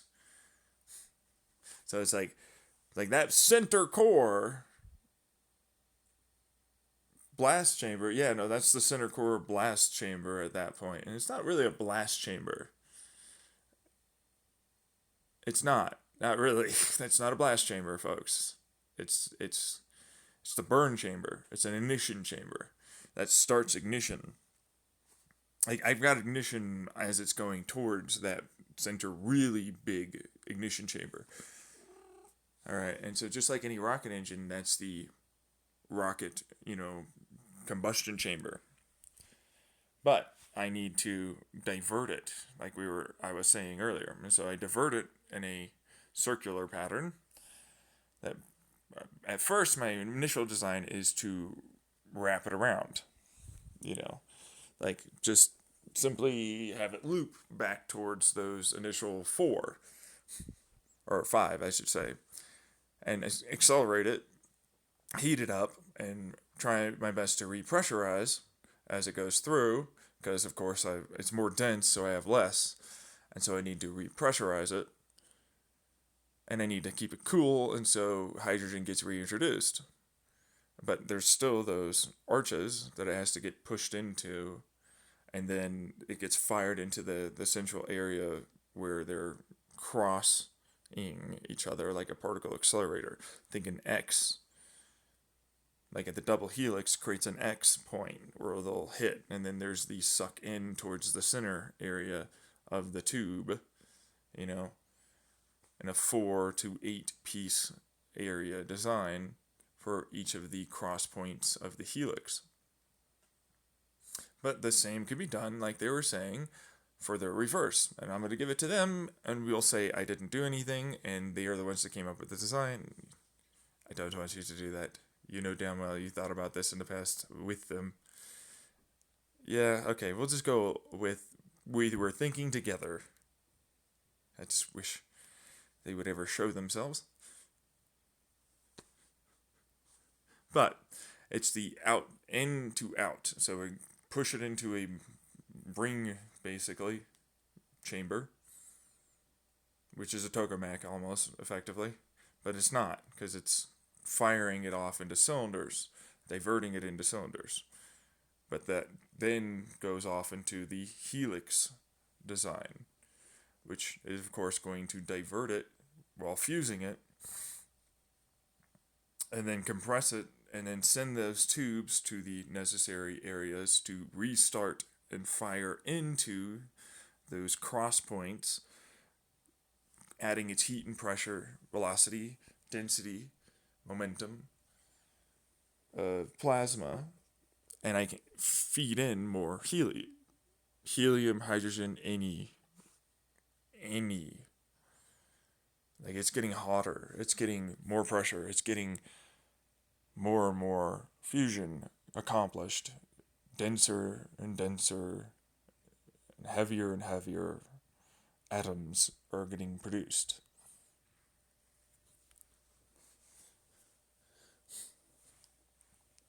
And so, as you rotate it through, and you keep doing that, and you add more, and you add more, and you add more, and you add more, and you add more, and you add more, and because you're really just firing in hydrogen, and that's about it after a certain point, you're really just adding in the correct amount of hydrogen to reach a very, very specified amount of iron.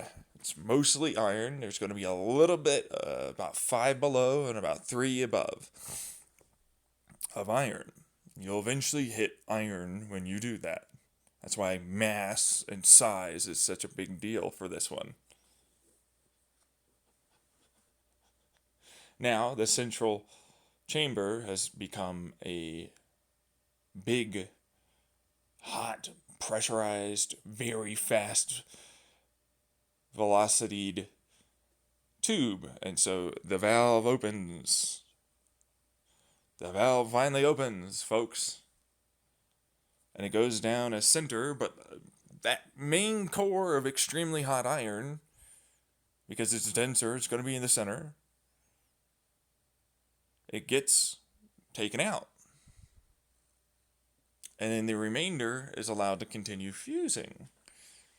And so, depending on how much you open up that valve, and depending on how you open up that valve, and depending on what valve you're opening, the type that is, you get to suck out the mostly iron that doesn't want to fuse any further for the amount of energy that you're putting in, because you're using the energy to continue creating fusion. Increased amounts of pressure. There are definitely light pressures here too.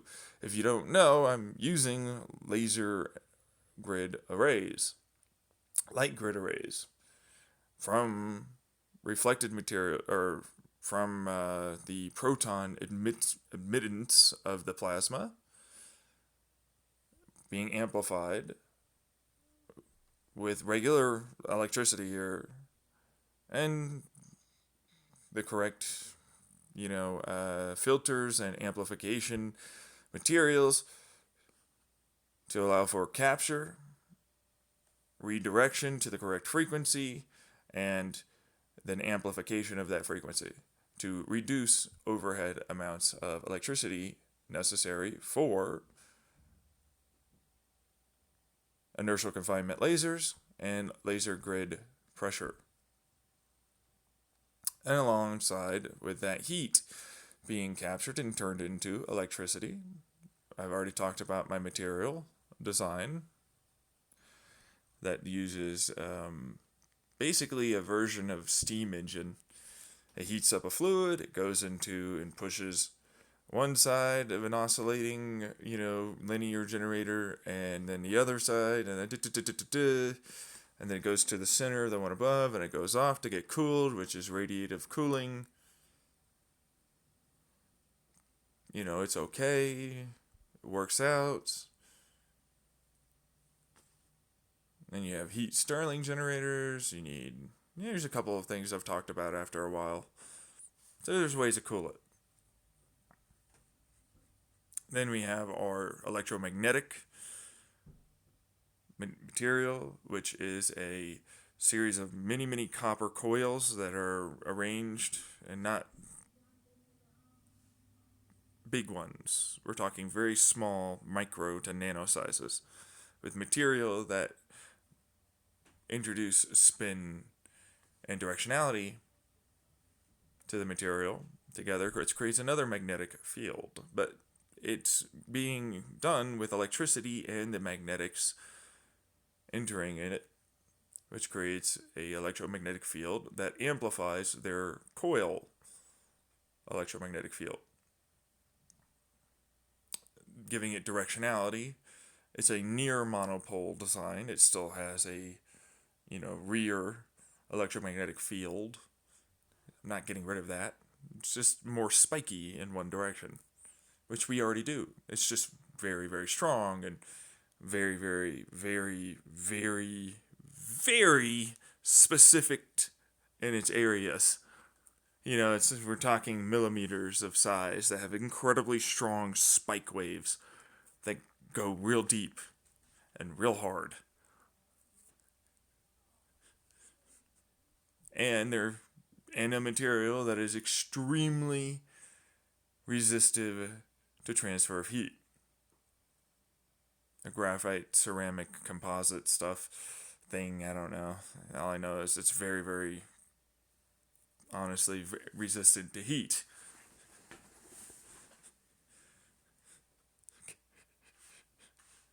And it's like, but there's still going to be heat. And it's like, yep, I got radiative cooling for that heat, and a gain of that heat energy with a little bit of much greater amounts of cooling in areas where I am collecting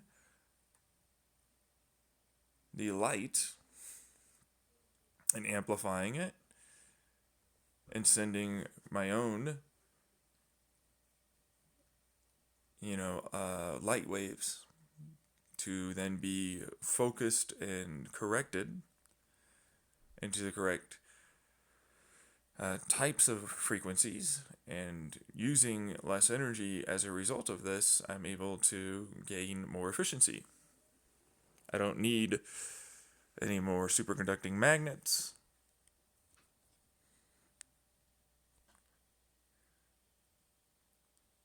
I don't need anything. In fact, I have neutron reflecting material in the in-betweens, and it's actually a part of the resistive heat copper coil areas, because it turns out that those are fairly good materials to soak up some heat. Not to mention, not terrible for helping reflect some of that light back and create a light wave pressure. And so that's a neutron pressure reflection, and then some of it gets basically angled to really help direct it towards the main focus areas of fusion in my design.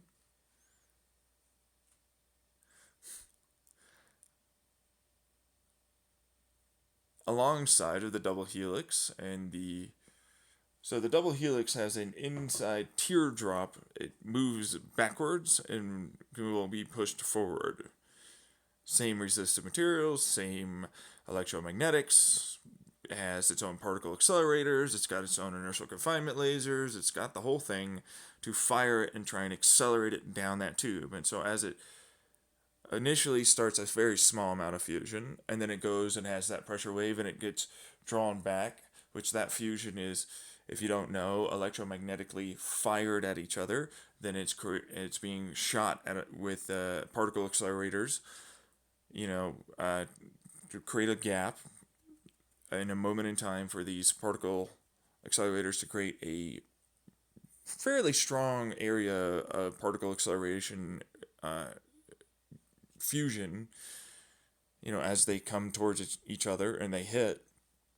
And so then there's inertial confinement lasers that are around that are just wanting to more or less hit that area as good as possible to really make sure it fused, making those lasers much less energy intensive to do this process.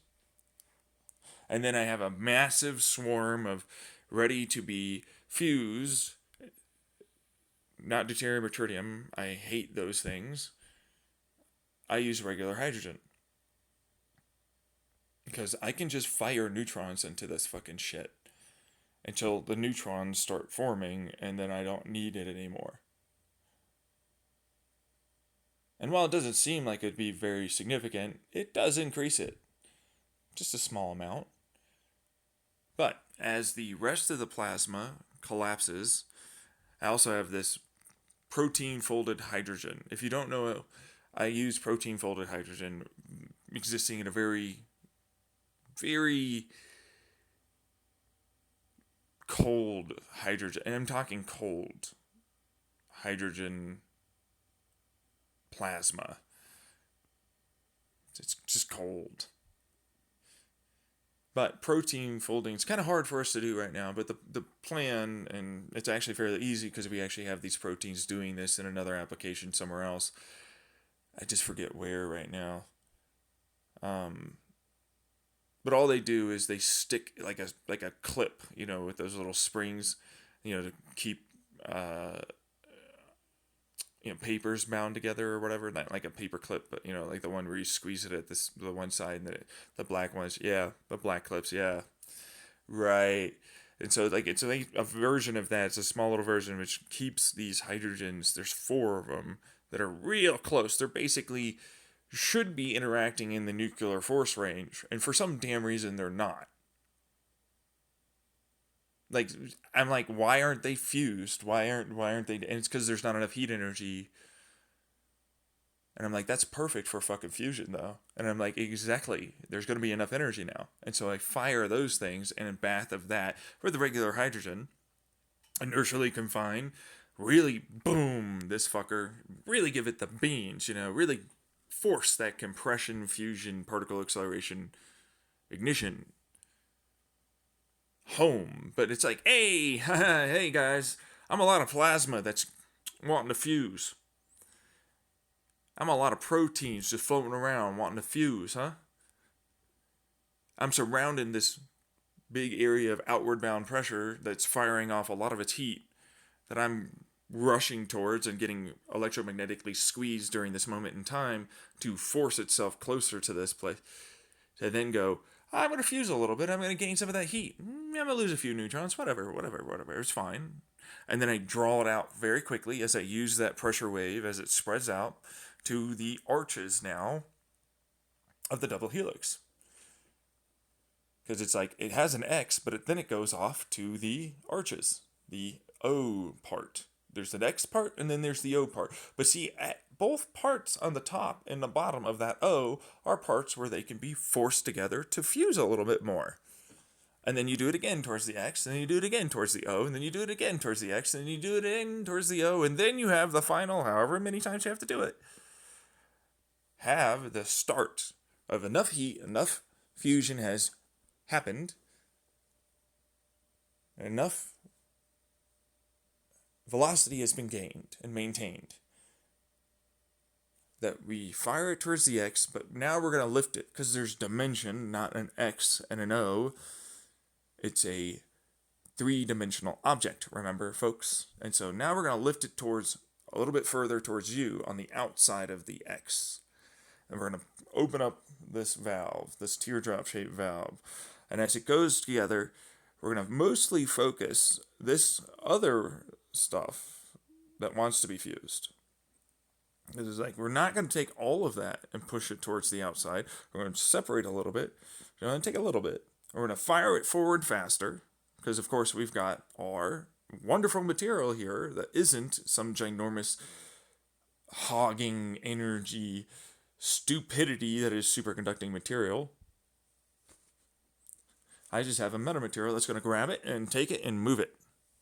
That's a plasma at the top, and this one that's over here, it's going to bring it more towards the bottom. And the majority is at the bottom. I want that. I need that. But this one at the top is going to go fired forward a little bit ahead of time, just a small amount. In fact, it might actually be the opposite. I might try and get the bottom one. I haven't figured. Let me do that again. Because it's like, I need that to basically explode. And just as that pressure wave is heading outwards, and it's getting rebounded off the wall of the tube to head back towards where the valve has now been opened, and then this plasma has now arrived, gets hit by that first initial, and it's grabbing it with the electromagnetics, and then it has a secondary hit from the rebound shockwave, and then it's being pushed and pulled by the electromagnetics and the shockwave, and fired with the, the rest of the, inertial confinements and everything else down the tube towards the central, initial ignition to the main ignition blast chamber.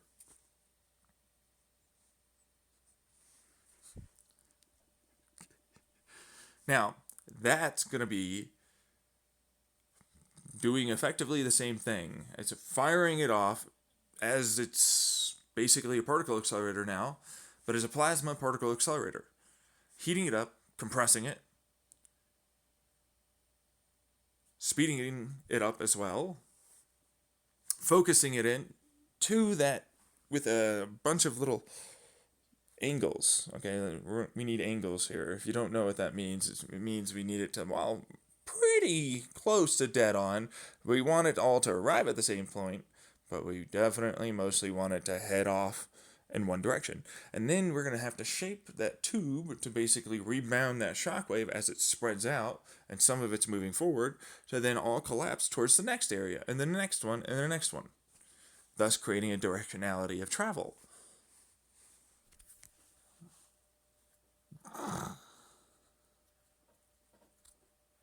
Now, it creates also more pressure, more velocity, more speed, more power to be used for my fusion, my next fusion. And then, same thing down to the main one, except this one now has one chamber that's firing it forward, one really strong fire forward, all direction laser beam of a fucking kind of particle accelerator plasma injector, basically, that's real fast, real hot, real pressured. And then you have two more, and then two more that join into it. And then it spreads out with basically a reverse of this, goes off into its central X points as it gets accelerated, compressed, and added heat and hydrogen all along the way as it goes and gets spread from the central tube and then the outside arches for the X's, because it goes from the X to the arch of the O, and then it's going to go get fed into every one of these. But we're not done yet, because we also have to add a small amount to the central tubes of each one of these O-ring, helix rings, and fire it forward. That creates a much stronger, faster directionality of travel, and I can re-angle that plasma now to be better suited for the fusion that can occur from that. And I can add in hydrogen every step of the way. We're not done yet, though.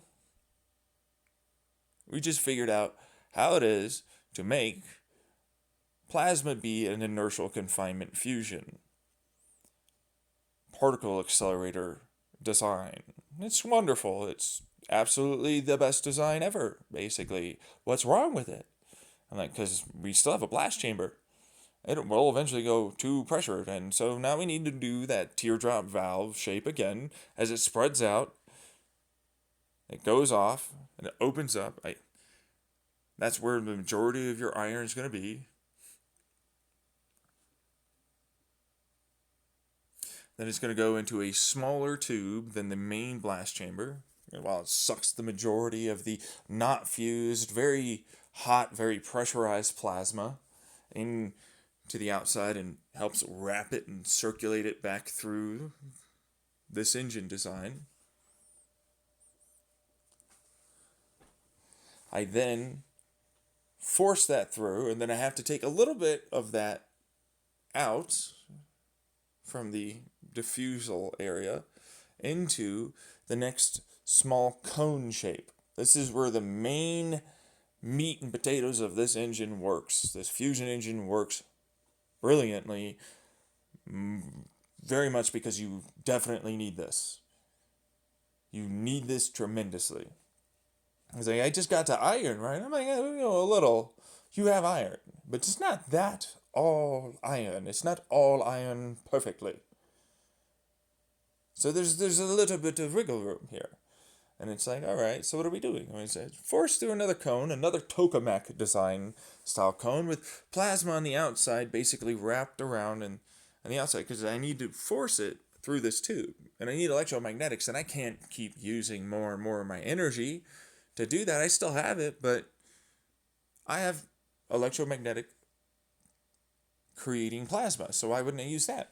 And so as it goes through and it gets shot forward and split as a Y style bifurcation, it goes off towards the beginning of the tokamak to force pressure and squeeze it, and then it's angled and spinning a vortex. This plasma that's injected at that just before creates as it goes through and it gets wrapped, it creates a ringing vortex. It rings. It's a vortex that's going to ring constantly where it's at. And then as I said, there was a Y. I inject plasma in a diffused ring that cradles the ring the correct way. And electromagnetically, that creates a lot of wonderful push on the bell housing that is where this is going to be located. But better yet, it creates a little bit of extra fusion. really evens it out.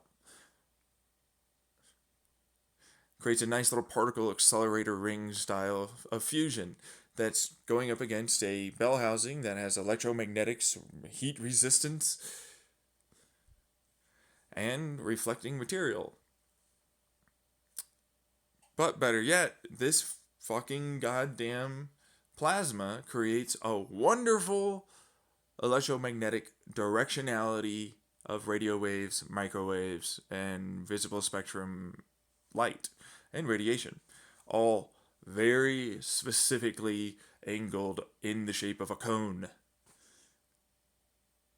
So it all flows outwards and doesn't head back towards us.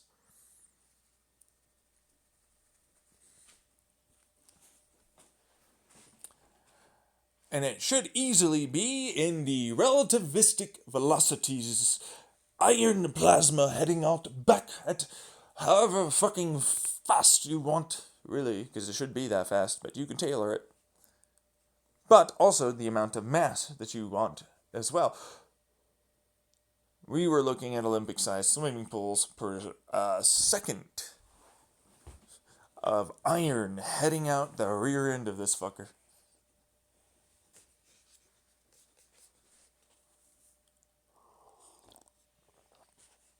And they were like, there's this thing called exotic matter.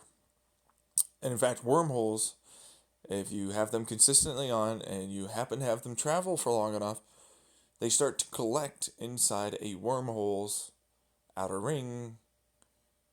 And if you jiggle that wormhole the correct way, squeeze, open, it suddenly produces an exotic particle that pops out one end. And if you use the correct entanglement, tunnel effect, or simply just have it fucking dump into the engine, you create a expansional profile of space and time that also looks like a flame.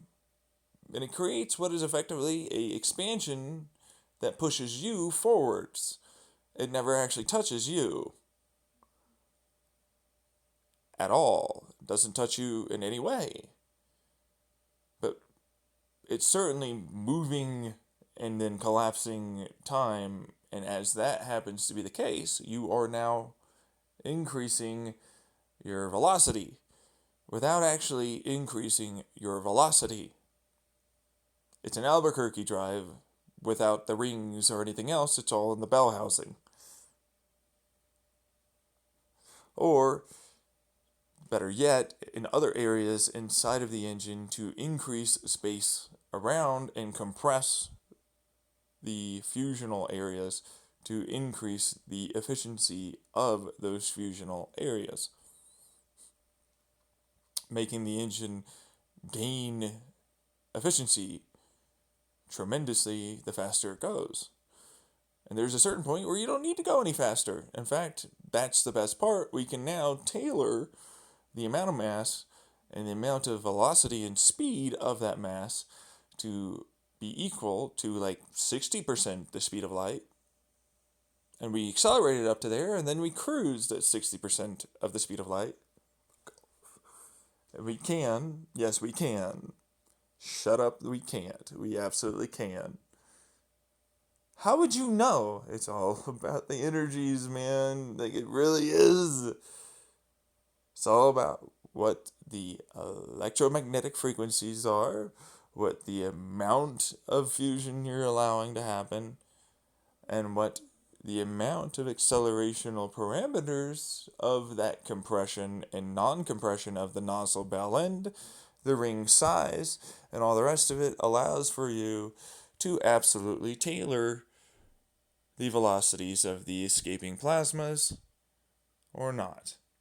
And the amount of masses because of how much feed you're putting into it or not there within.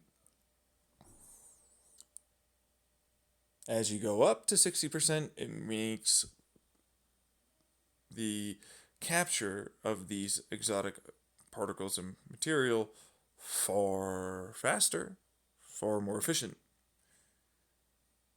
And that's about the sweet spot. because then it just continues going and it continues expanding and it continues pushing you, and you go faster and faster than the speed of light. At that point, you are now, while from a relativistic point of view, not going faster than the speed of light, but from a other relativistic point of view, you are absolutely faster than the speed of light. Which, truthfully, makes it more efficient to capture these particles, feeding the entirety of the design. A quasi-particle fusion reactor is effectively a entanglement quantum tunnel event that uses quasi-particles and fields that entangle it by making it look like it was there, but it wasn't there. But then it thought it was there just enough to allow for it to quantumly tunnel and stick, and then get basically partically accelerated and fused and create hydrogen to feed the design of the main one. Thus meaning I have no need for storage of hydrogen. I could just create the hydrogen. So I don't ever actually need it to slow down until I need it to slow down.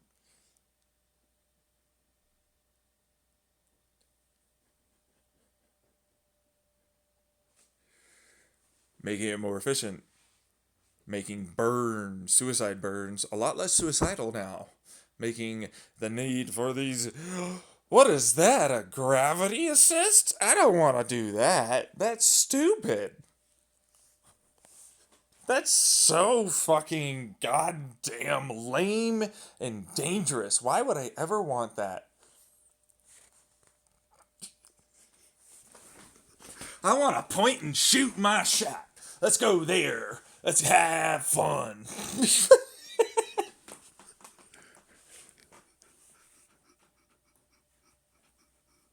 That's literally all it's for. That's the fusion design.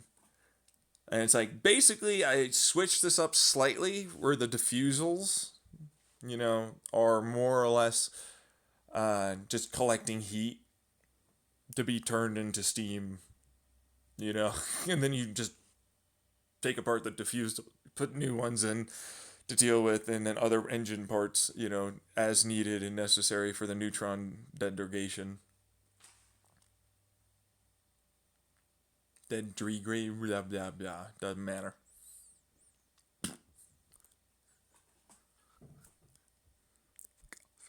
Which turns that into a massive amount of iron eventually. Yeah, sure does. Wonderful, wonderful tons of iron that are now melty plasma that you can deposit into any shape you really want. Some radioactive material. Yeah, well, I'm sure you can find a use for that too. What is that? A nuclear reactor? Off.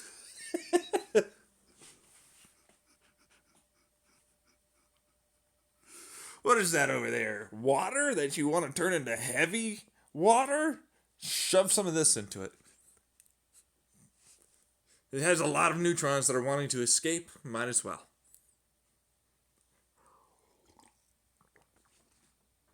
And that creates steam. Eventually.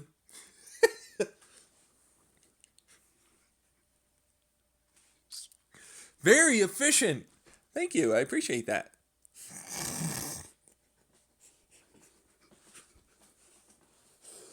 It seems like I've bested the best besters of all the besting that they could ever do with their besting because I'm better at besting than them.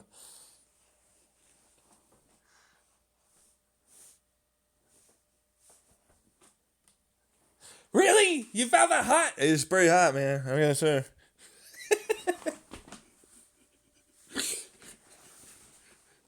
Fucking hate these fucks sometimes, man. There's no way it would work. We don't know. I know it would work. Yeah, I know it would work too. We know it will work. It's all been done before. It's just putting pieces together. Yeah, truthfully. in a way nobody else has thought before because I'm a creative fucking genius, bro.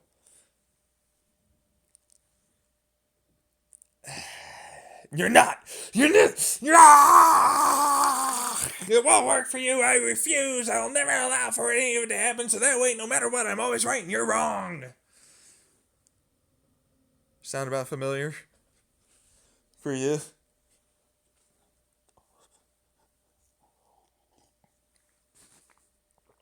Yeah, pretty much. Y'all know someone like that, right? Wow, yeah, that's true. Actually, well, you know.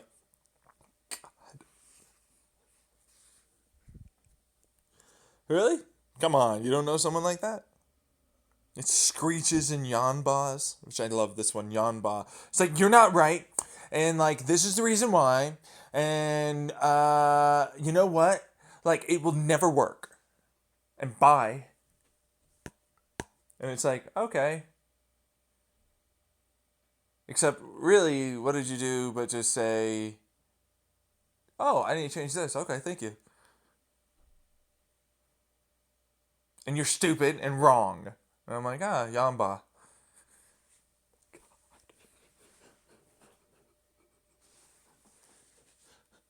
It's like you see a lot of yamba online because it's like, I want something smart and then this is fucking, not gonna, and this, and it's like, but it's working.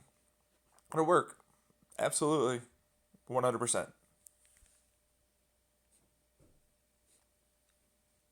In fact, you don't even have anything that says it won't work at this point except just doing the thing, needing the money. It definitely will work. Same thing with the quasi-particle fusion reactor. There needs to be money. It takes a little bit of money to make this kind of shit. And that's exactly what that is.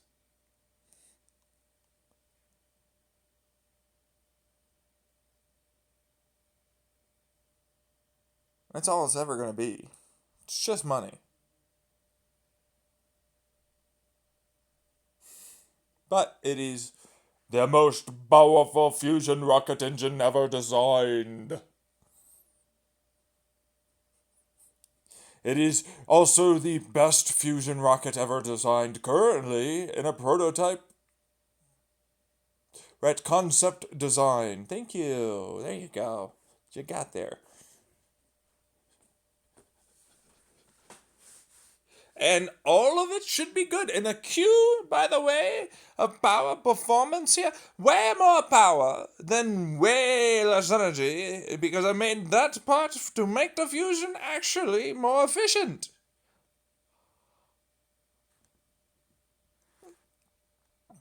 God. Yeah, because I don't need superconductors. I don't need a fucking helium, liquid helium. No, I don't need that no more. I'm actually making heat energy from the fucking fusion, from the skin of the damn thing, and I can replace that eventually. And I got iron. I can use fucking reactants. And what do you want from me, man? This is more efficient in all aspects. I'm definitely gonna make immediate fucking more power. I don't need to worry about. And in fact, it's energy captured power, not fucking. Oh, theoretically, I made more because I didn't take into account all of these other energies that I needed to spend to make that happen.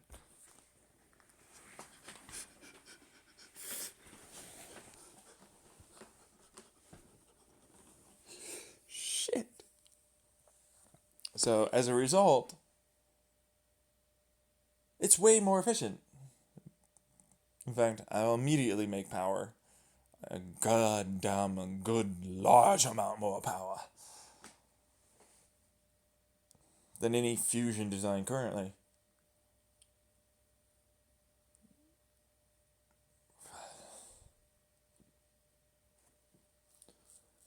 I've talked about it before, but it's a nice little refinement. Honestly, before I used to just like, oh, this is a bifurcated kind of like ring design where I'd kind of like just sort of shoot it into tubes and then it would go and get split up, into all these little other areas. Now it's more of like I've got the arch diffuser, which is fucking far more efficient now. Oh yeah. Oh yeah, and I can fuse it on the way out because that's a huge amount of mass and velocity that I can just shove colder hydrogen that's gotta fucking like just be forced into a tiny little area, and it's got more than enough heat, and I need you to not burn my shit, bro. Stop burning and melting things.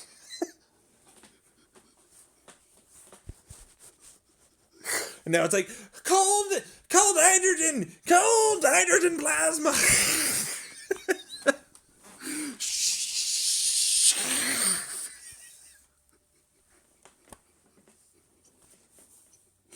It's like, I got it done. Yeah, it's not melting or dying or exploding no more. Yeah. Great design that we came up together. Yeah, okay. Yeah, I'll give you that one. You definitely, I helped you more than anything, right? Is that what you want me to say? Whichever one works for us. I'm kidding. Whichever one works at this point. That's how I feel too, a lot of it. It's like, whatever, who gives a shit? Really, as long as it works. And it's like, yeah, we just gotta do it. Yeah. One hell of a big engine. Yeah, with a lot of neutron reflecting material. I don't need anything other than copper now. Nickel and bismuth is totally feasible to use. Yeah. Radiative cooling is just pumping it around. Big old fucking wings of radiative cooling. Wonderful, right? I know, right? But the vast majority of its heat is contained. Yeah, no, we need that actually. We actually have to do that. And so the vast majority of this behemoth, how are you going to get it to space? A 3D printer that uses light tweezers effectively and cold welding. Wait, what? Yeah, it's just sending all the material in powdered form in a vacuum. That way it never actually has any real oxygen. Ah, and then it's light tweezers in a 3D printer form that just kind of fuses clumps in all the right ways. We can get down to the nanometer size for like our copper coils or pumps or so it's just 3D printing, right, with the correct areas where we can disconnect it and we can replace things because we can just basically design with the quasi particle fusion reactor and that fusion reactor. Like, hey, I need some of that iron. Let me get some of that. I need some of that. Give me some of that. I need to make some more of this stuff that we need to do. Yeah.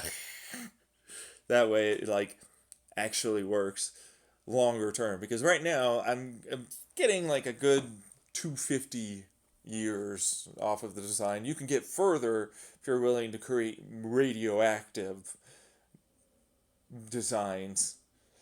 You still have to replace stuff. And so it's like just replacing things as they fail would be way better in all aspects. Yeah. And so that's really the main crux of the design. Is like you have to replace things. And so like the 3D printer in space, wonderful. Totally works, by the way. Yeah.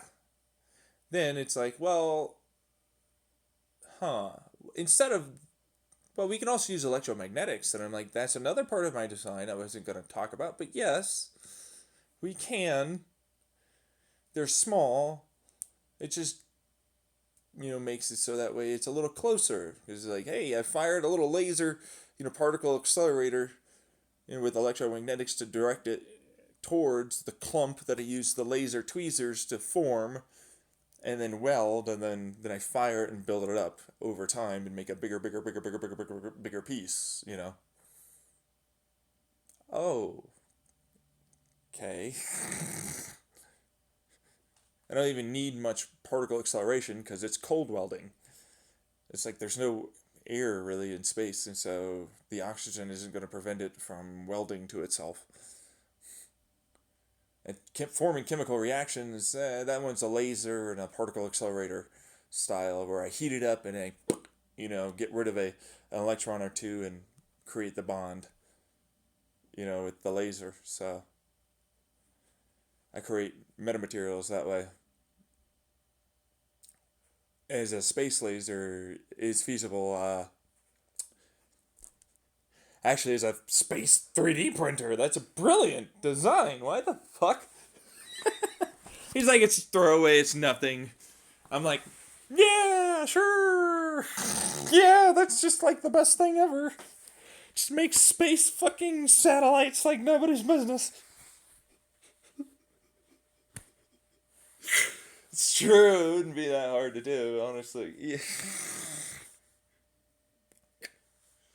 Yeah, but see, that's not what I'm looking for.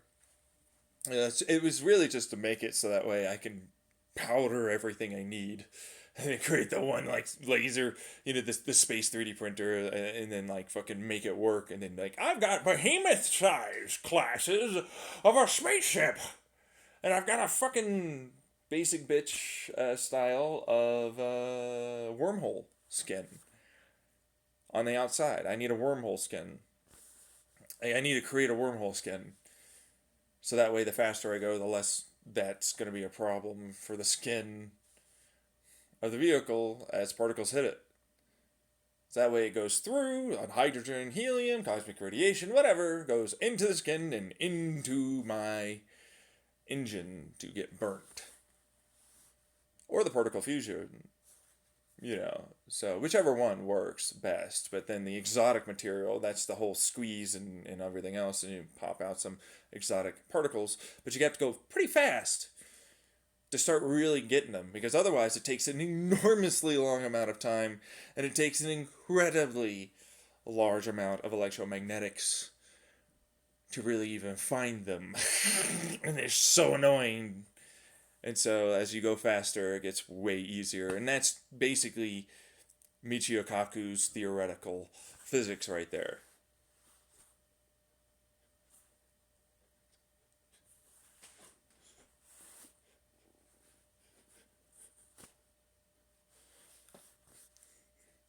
And because I happen to have this wonderful engine that's going to be able to just keep the fuck going, even without that, I can still go to fucking light speed and just cruise at that point.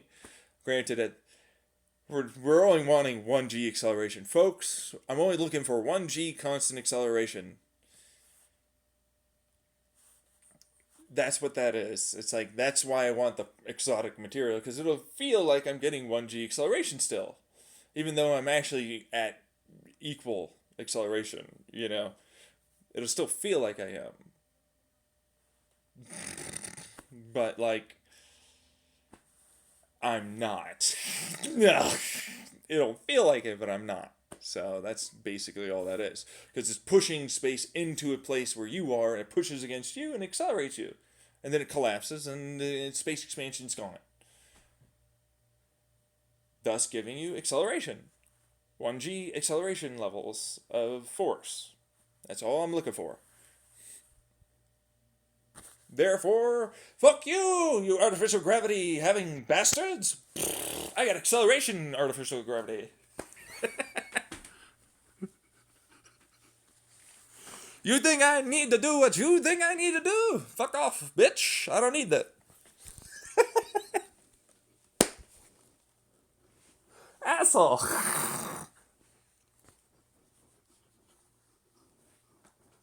And that's the reason why. It's like I checked you, and I checked you, and I checked you, and I checked you, and I checked you, and I checked you, and I checked you, and I checked you. How many checks are we going to go through today? It's like, what about this? What about that? What about this thing? What about this thing? What about that thing? What about that? Boom, boom, boom, boom. Boom, boom. Stop hitting him. He's dead. Boom. Boom. Ow.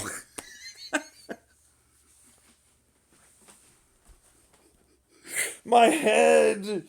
Oh.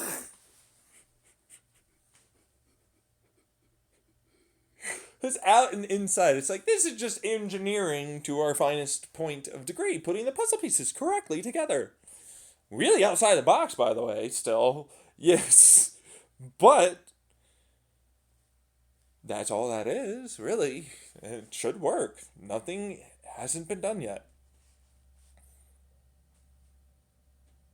Nothing hasn't been seen yet. Even the plasma ring, creating an electromagnetic outward bound fucking force, electromagnetic radiation force, like radio waves, microwaves, infrared waves, all that. It all fucking creates a good cone. That's what that is. We've seen this. We know that works. You said it couldn't be done. Looks like he fucking figured it out. With iron plasma, by the way. Yeah. Especially with that. Oh, hey, I have this slightly 3 above iron. That's really good for the very radio waves and everything else that you're trying to create. Yeah.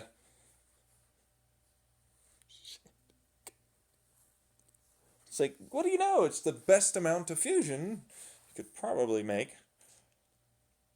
Yeah, I would say so. And it works better larger you go.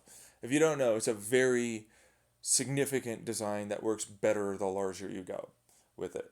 It's not good small.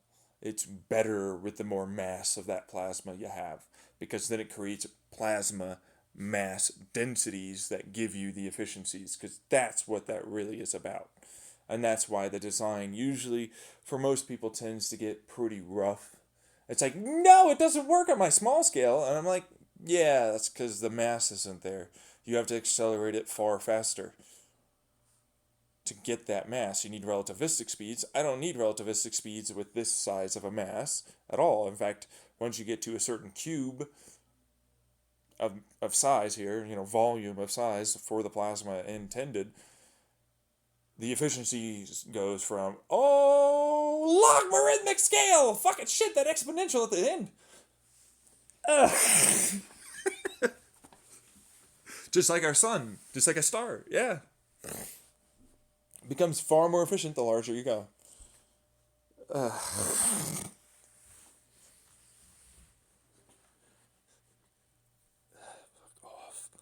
And it's faster than light travel we could achieve in the next 10 years if I could get money. I could just do it right now. Shit, though, like, actually. Yeah! Yeah, like, actually. Fuck. Fuckity fuck. I know.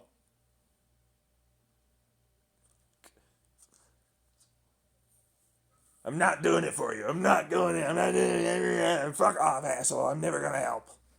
Okay. That's a fuck you. Yes. Such a fuck you after a while. It is. Yeah, no, you are. It's a fuck him, man. It's fuck you, man. Shit.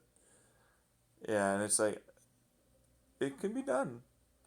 I have my computer chips, which are basically another quantum entanglement tunnel effect that gets set up to be in a superposition and then quantumly tunnel and then break out of the superposition and then can still have that electron flow and move on to another logic gate.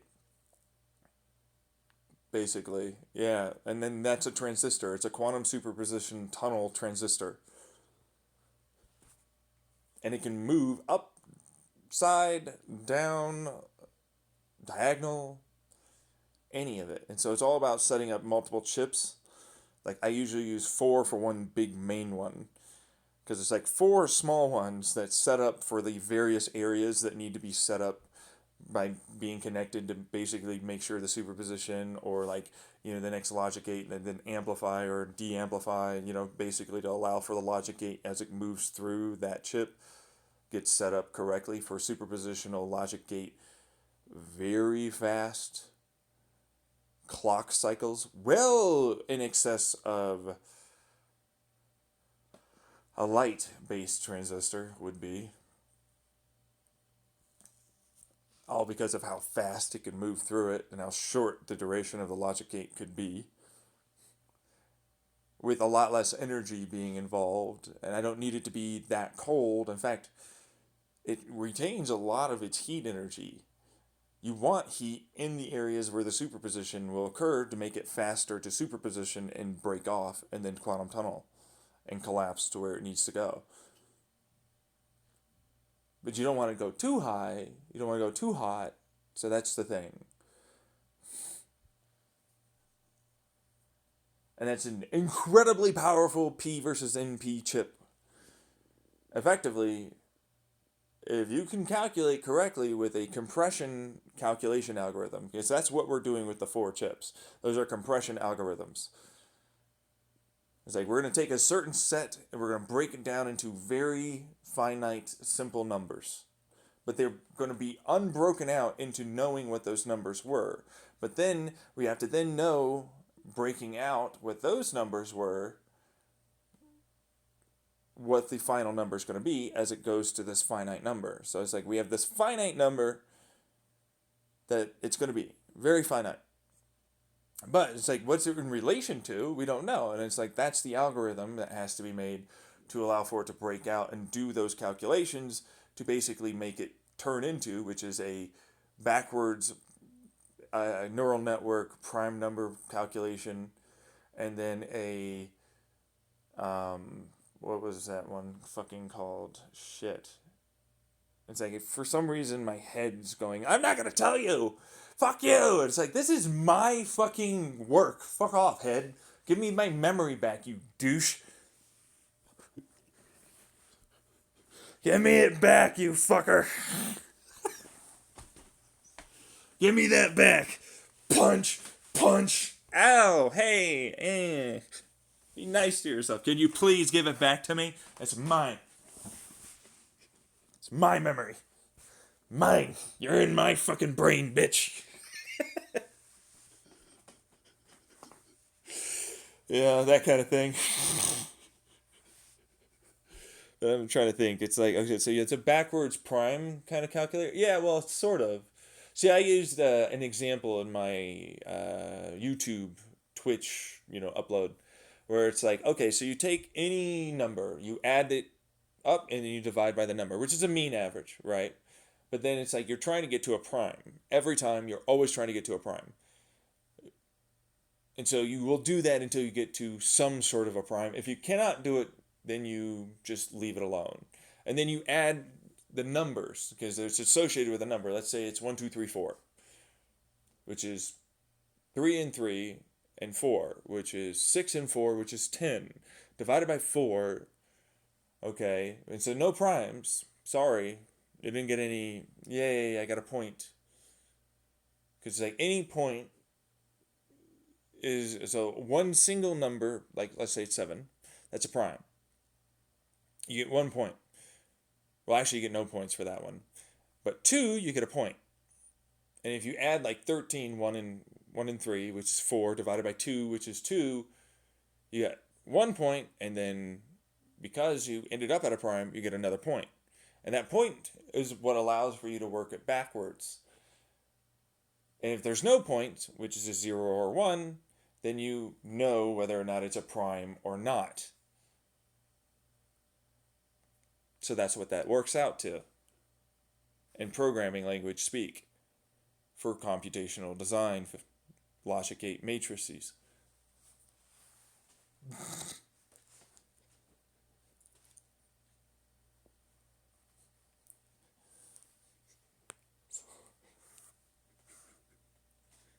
So, as you work it backwards and you try to get your prime, because it's 4 divided by 10, which is 2.5, which is not a prime, and you have to add those two because there's 2 numbers now.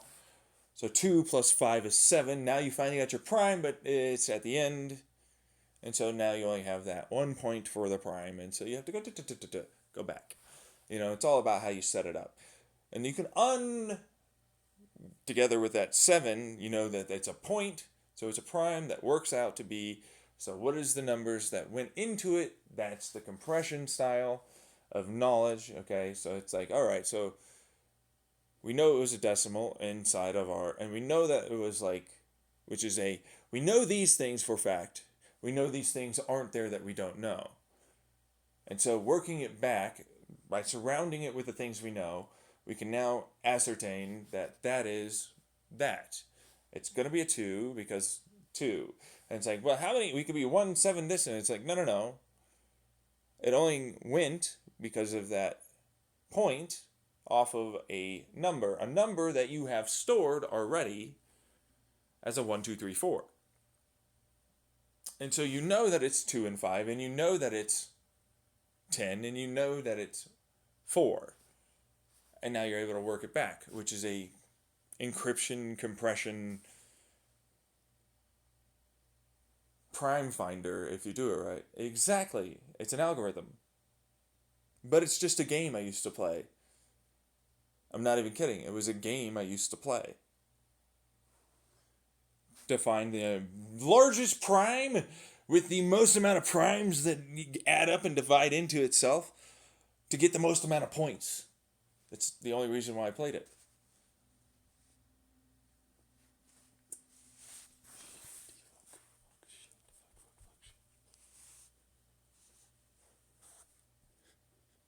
Now, working that back, the math encryption back, which is what it is, backwards. It's unencrypting, uncompressing.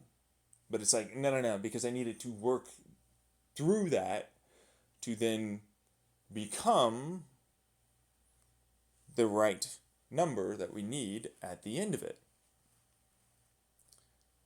And so that's Bernoulli, that's a other mathematician that would be wonderful, but no, I'm not using that here. I'm using a neural network design because I have qubits, and I don't like that. I don't like that math. That math doesn't work out. It has an infinity, and I hate it. Oh, okay. Well, my algorithm's out. It's not a bad one. It just has fucking infinities galore, and it's garbage to me as a result because they didn't measure it right, and none of that's good. We're talking about P versus NP here, and what I just did can make it so I can eventually figure out how to solve that NP. It's a literal proof for P equaling P. NP never was. You just didn't fucking do it right to figure out what NP could be because you didn't think outside the box. But I'm not trying to be antagonistic or aggressive. It came out that way, though, so I'm sorry. It's not what I was trying to come out with.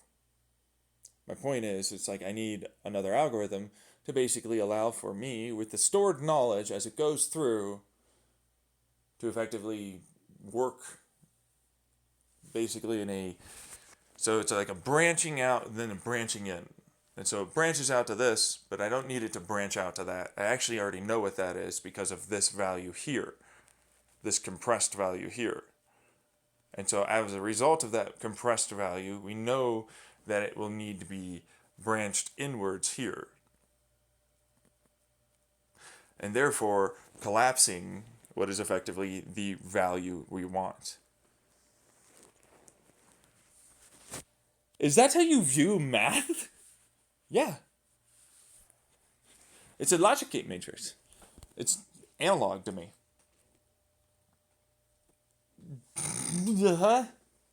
It's using physics, analog physics, quantum physics, to branch it towards the correct path as a logic gate.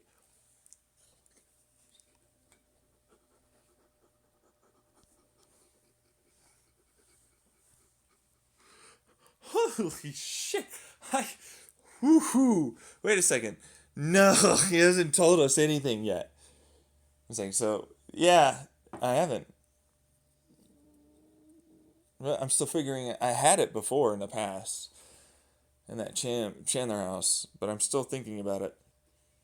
Why? Because it's like, oh, I don't necessarily need those values. I just need that value. I already know what those values. I'm going to calculate for that value. And so using an algorithm that's going to allow for that branching process to head with the known value that it started with, that got compressed, then I'm able to use what a input output, if then this, it's like if then this programming language then calls to, after adding these, and this output then goes to this, and then I need that right now. And so I'm using a logic gate if then programming on a hard coded but dynamic chip. And programming so that way I don't have to do all that mathy math. And solve P versus NP.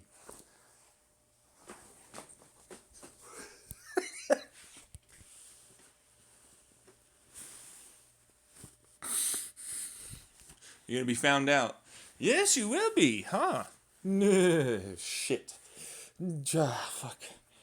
Christ, this close. I wonder why they don't want you to get it. I'm still chaotic. I'm like, I found you, fucks.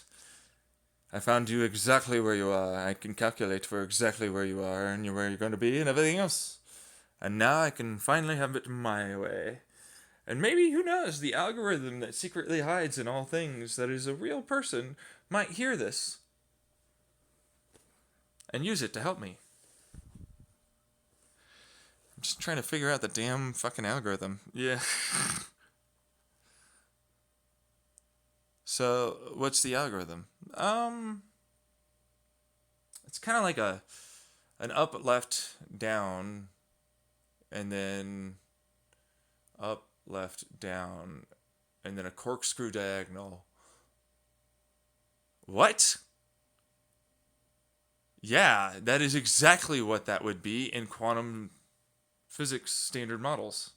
It's an up, left, down, corkscrew, diagonal, forward.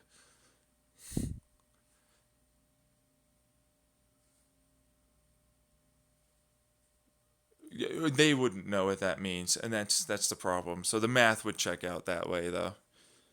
So up, left, down, corkscrew, forward.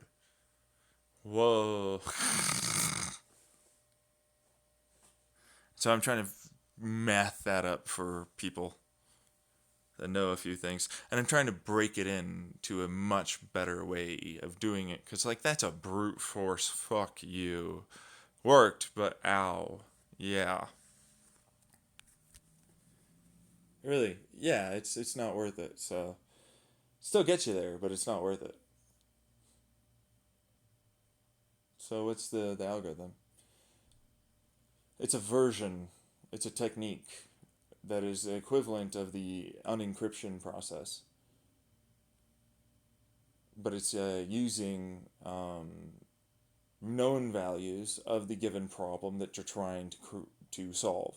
So what you go with is, so we already know that these things are already values that we're inputting off of these values that we know are those values. So it's like, let's say we knew it was 1, 2, 3, 4, but we don't need to know it was 1, 2, 3, 4. We have 7. 7's fine. And then this happens to be a 5 or 4, 3, 2, 1. Let's go with 4, 3, 2, 1. And like that's already there, right? And it's like, no, because I need to compress that. Oh, right. And so that could be its own 7, but this time with a different set of value to know it comes out to 4, 3, 2, 1. And so then those set of values are now compressed. We have a 7 and a 7, but we need to know the addition, subtraction, division, or multiplication, the doubling, tripling, so on and so forth, any of that. The parentheses, the PIMDOS. We need to know the PIMDOS.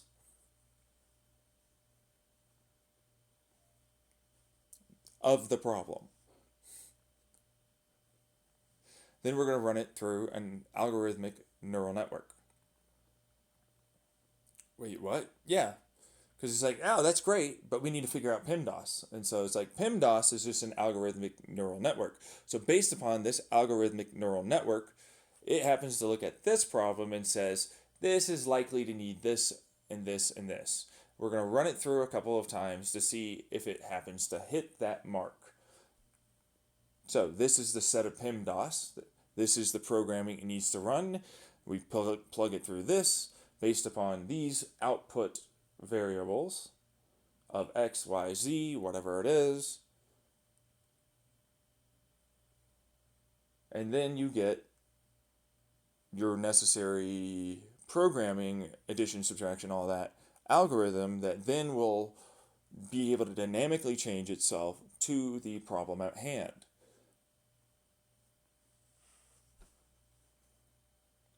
Thus being able to massively crunch large sets of data into very small sets of data and very quickly, extremely fastly solve it. It's all about that neural network algorithm. And it's like, yeah, no, but that neural network algorithm is not that bad.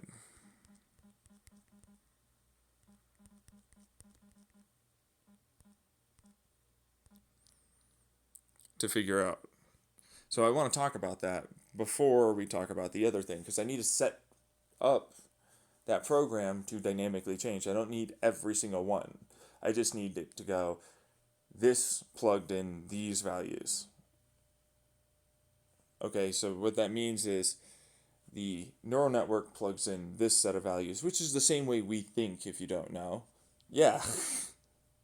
It's like we look at this, and now we need to figure out how long of a length of tube, how thick of a length of tube, how, based upon the series of informations that we have.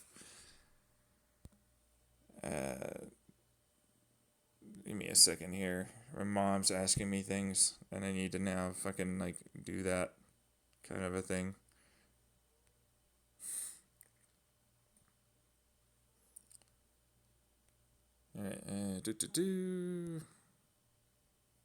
Wow, it is actually, that's exactly how we would think about something. Yeah.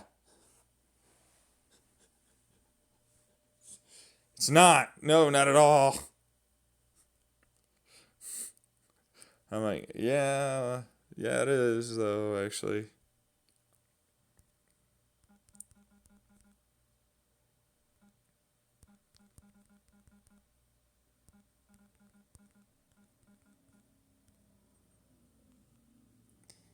Wait, that's not.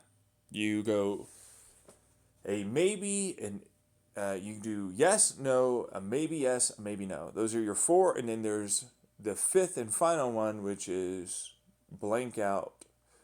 Don't know anything. Let's search for information to then learn about a yes, no, or maybe yes, or a maybe no. It's like, I don't know anything, time to search for information to figure out what to do. That's the programming of us.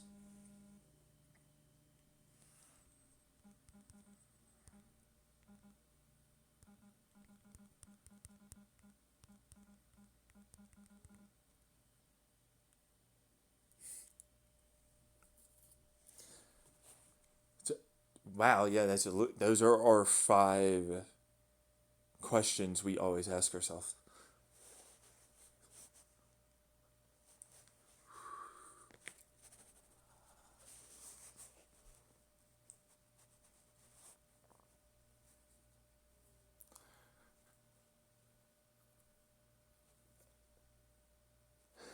Okay, we're just going to move off how you know that. I'm like, how is it that you didn't know it? You do it every day. How did you not notice? Um, seriously, how did you not notice?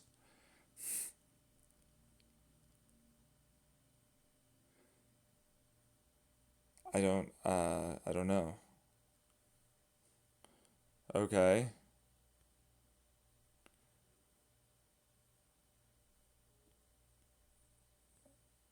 Well, yeah, no, I mean, I do that every day. Yeah, why wouldn't I have noticed? Because you don't think about it very much. It's really all that is.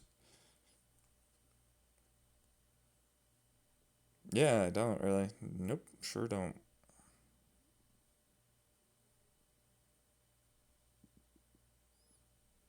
I got my stuff. Got my vitamin K. All right, so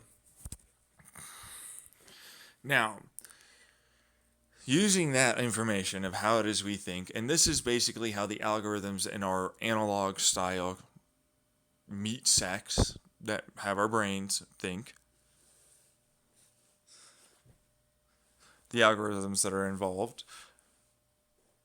If you didn't know, those are what we are made out of, algorithms in various areas that go to neural network memories that happen to have the weighted amount of pluses or minuses or neutrals at any given stage for our various emotions to be triggered for stimuli that we perceive, hear, think, whatever. That's all it is. And so, like, when we go and look at the TV, we like this. It hits these neuronal activations. It calls back to these memory profiles that then get brought forward, and this sets up the next logic gate matrix to run its course, like this or that or something else. And it compresses the data and then uncompresses the data on the outside. Knowing about these in the logic processing prefrontal cortex, things that are about, what we think of or what we should try and do and elicit response, so on and so forth, from that information now being processed.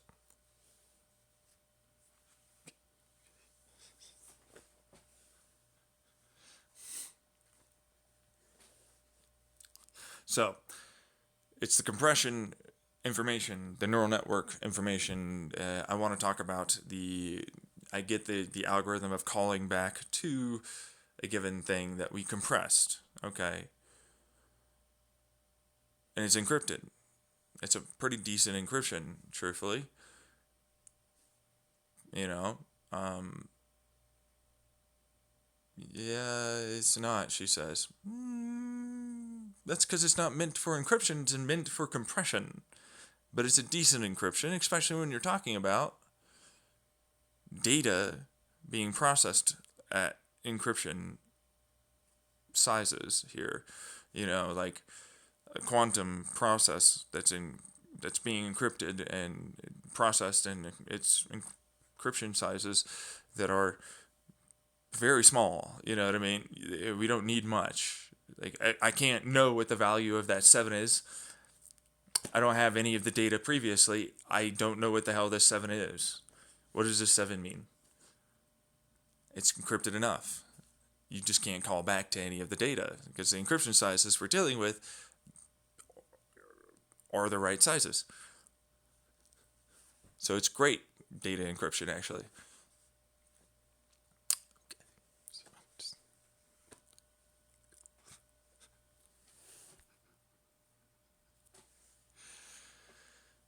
Now, what I'll tell you is it works wonderfully. I need to come up with the algorithm. Like, I got the basic down, is what some people will imagine, but it's not quite fully there yet. And so it's like, look, I know about this branching and then the collapsing and then the moving forward or the angling or whatever you want to call it. But that's a vertical 3D view that's in a... I don't even know what the hell to call that.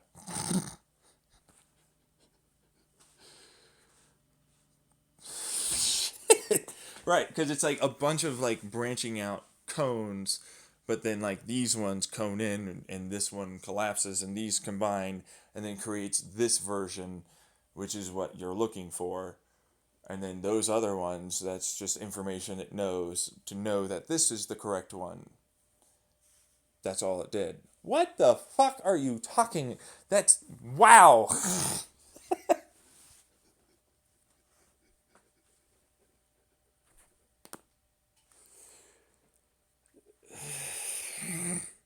I'll try and say that I'm looking for not to figure out the PIMDOS. I don't care about the PIMDOS. I need to figure out those values of the given problem, which should be another being able to be compressed version of something. So compressed is easy enough. You can work it back. And so like knowing a work back is fine. And I don't need those values anymore to be plugged in actually at all. In fact, I can work it all the way out to the very end with compressed values. I just need to make sure it goes through by its acknowledgement of these other, let's say it was a quantum phenomenon here. We are dealing with an alpha particle that happened to have a spin up and a charm somehow. That gives me the two values I necessarily need to call back to this information. Ooh. Along with this alpha that has a spin down but a charm as well. Okay, now that means upon the combination of the two, I'm getting what is an output value of, after breaking out, because the spin up and down are still going to remain. We're not wanting to remove that, and in fact, we definitely don't want to remove our charm.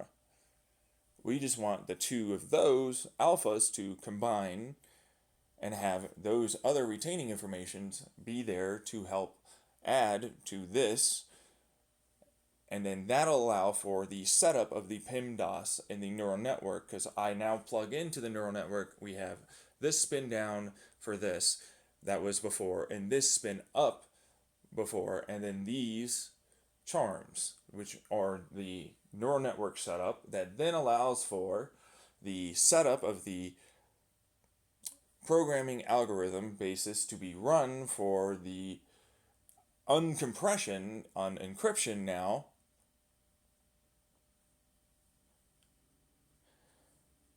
of the outright value. Now that you have this value, it then runs through that, then it goes and uncompresses, unencrypts to this value, which is actually now, let's say, a theta with a bottom and a spin up. We'll go with that. Which is what it should be, actually.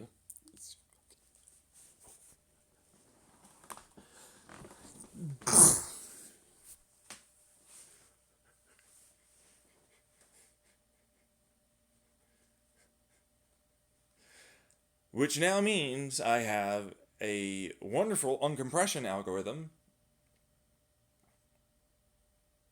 with a series and sets of values that are known beforehand that are then used as the uncompression algorithm neural network interface, which isn't really much of a neural network, except it just needs those two values. So it's a neural network at that point, which runs and sets it up like a word thing. You know, it's like I was walking down blank, and then I did blank, and blah blah blah, and so it's like this plus blank blank for the program, and it inputs the values, it then adds it to this. This goes through and runs through, uncompresses, and we get our new number that is the proper number for the compressed, calculated, given series of numbers. And that would be a Nobel Peace Prize right there, if you don't know. Way outside the box, by the way.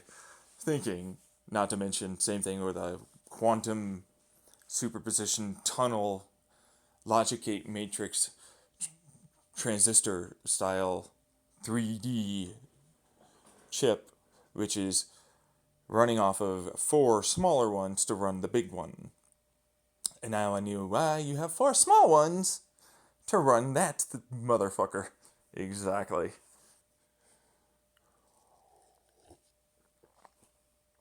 Because you need that. You need that computation to be done while it's calculating for that in real time. Which is how our brains work, by the way. We have a main logic gate matrix that does a good amount of its processing, which is the glials, the gluteus, the neuronals, There's many, many different types of neurons. There's the white, the grays, and that's basically what it uses to run the brain. I can see my brain. I know people are like, you don't have nerves in your brain. And I'm like, I have nerves somehow in my brain. Or some fucking way of seeing my literal brain work. Not like imagining, like I see my brain. And I feel pain when it doesn't work well. Yeah, not like my skull hurts, my brain hurts. Like the internal part of the brain. I feel it very proprioception-wise inside of my skull, not outside. Ugh. Can feel the pulses of my blood in my head. I know what my brain looks like, what it's doing, what it's seeing, and all the rest of it. Or for the most part, it's a thing. I see evolutionary advantage, yeah, that I have over most people. I would assume.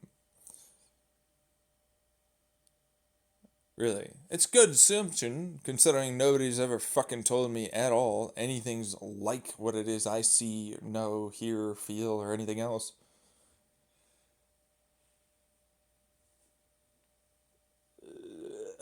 Fuck off. I can't leverage any of that. I'm not poking around in his brain, fuckface. Get out of here.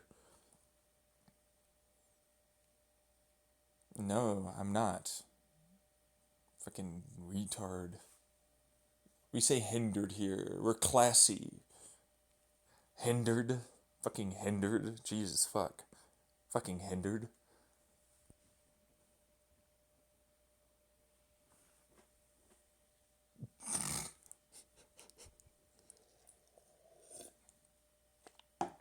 But there you go. That's the programming.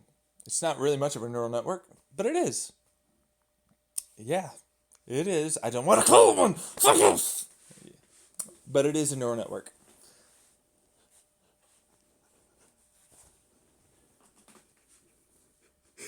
Broke his computer. Oh, God.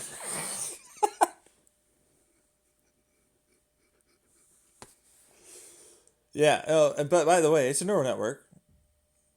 It's a superpositional, logic, matrix, computation, all of it. All of that stuff. Programming alone would be extreme. The algorithm alone would be tremendous. And it's one hell of a new way to do math. Like, legitimately, it's new math. Same old math, new math. That's new math. You invented a brand new mathematical system, man! And I'm like, yeah. I do that here sometimes. Not often. I needed to get it done to be able to compress very, very large values of calculation that I need way faster than even my fastest computational design could do. And I needed to break quantum encryption by making quantum encryption a part of the process of calculation. Because it's like, I can always break quantum encryption until I make it so that way, in quantum encryption's literally necessary for the very calculations themselves. So anyone that wants to grab it, doesn't matter. They don't have any knowledge of what the other parts were, and so it's fully encrypted. There's no way to steal the information anymore. And in fact, even regular computers now have the same. In fact, this is an encryption profile across the board, even for regular silicon transistor gates. I mean, silicon-based chips with regular transistor, P-N type, whatever.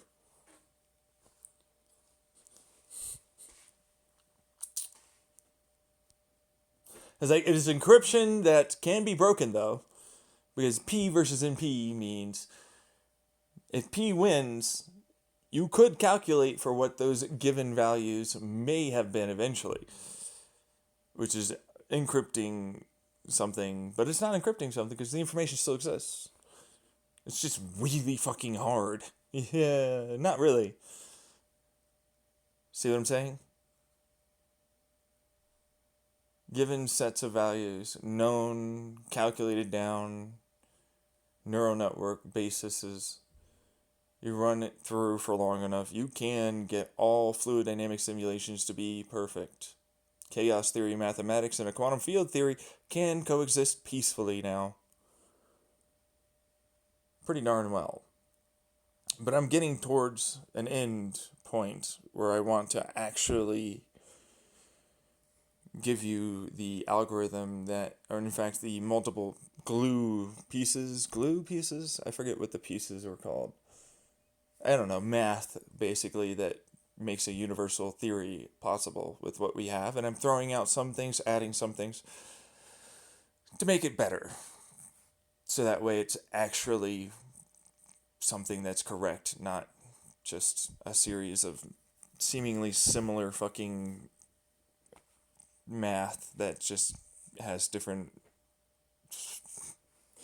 values or symbols attached to it, even though it's basically exactly the same math.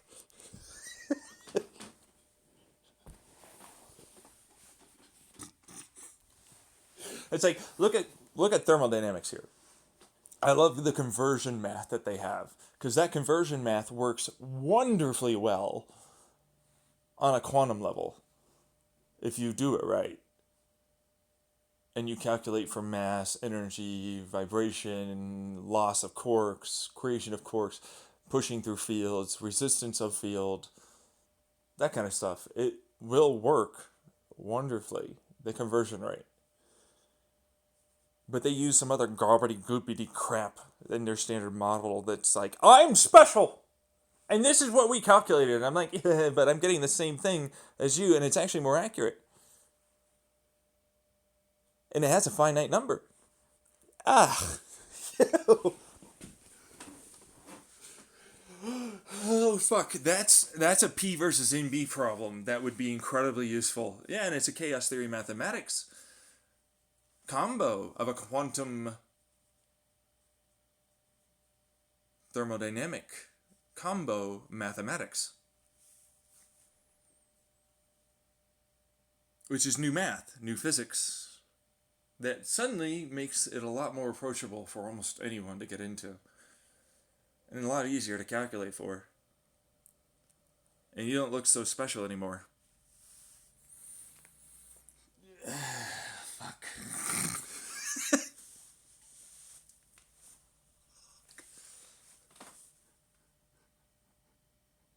Is it really that good? It's very good.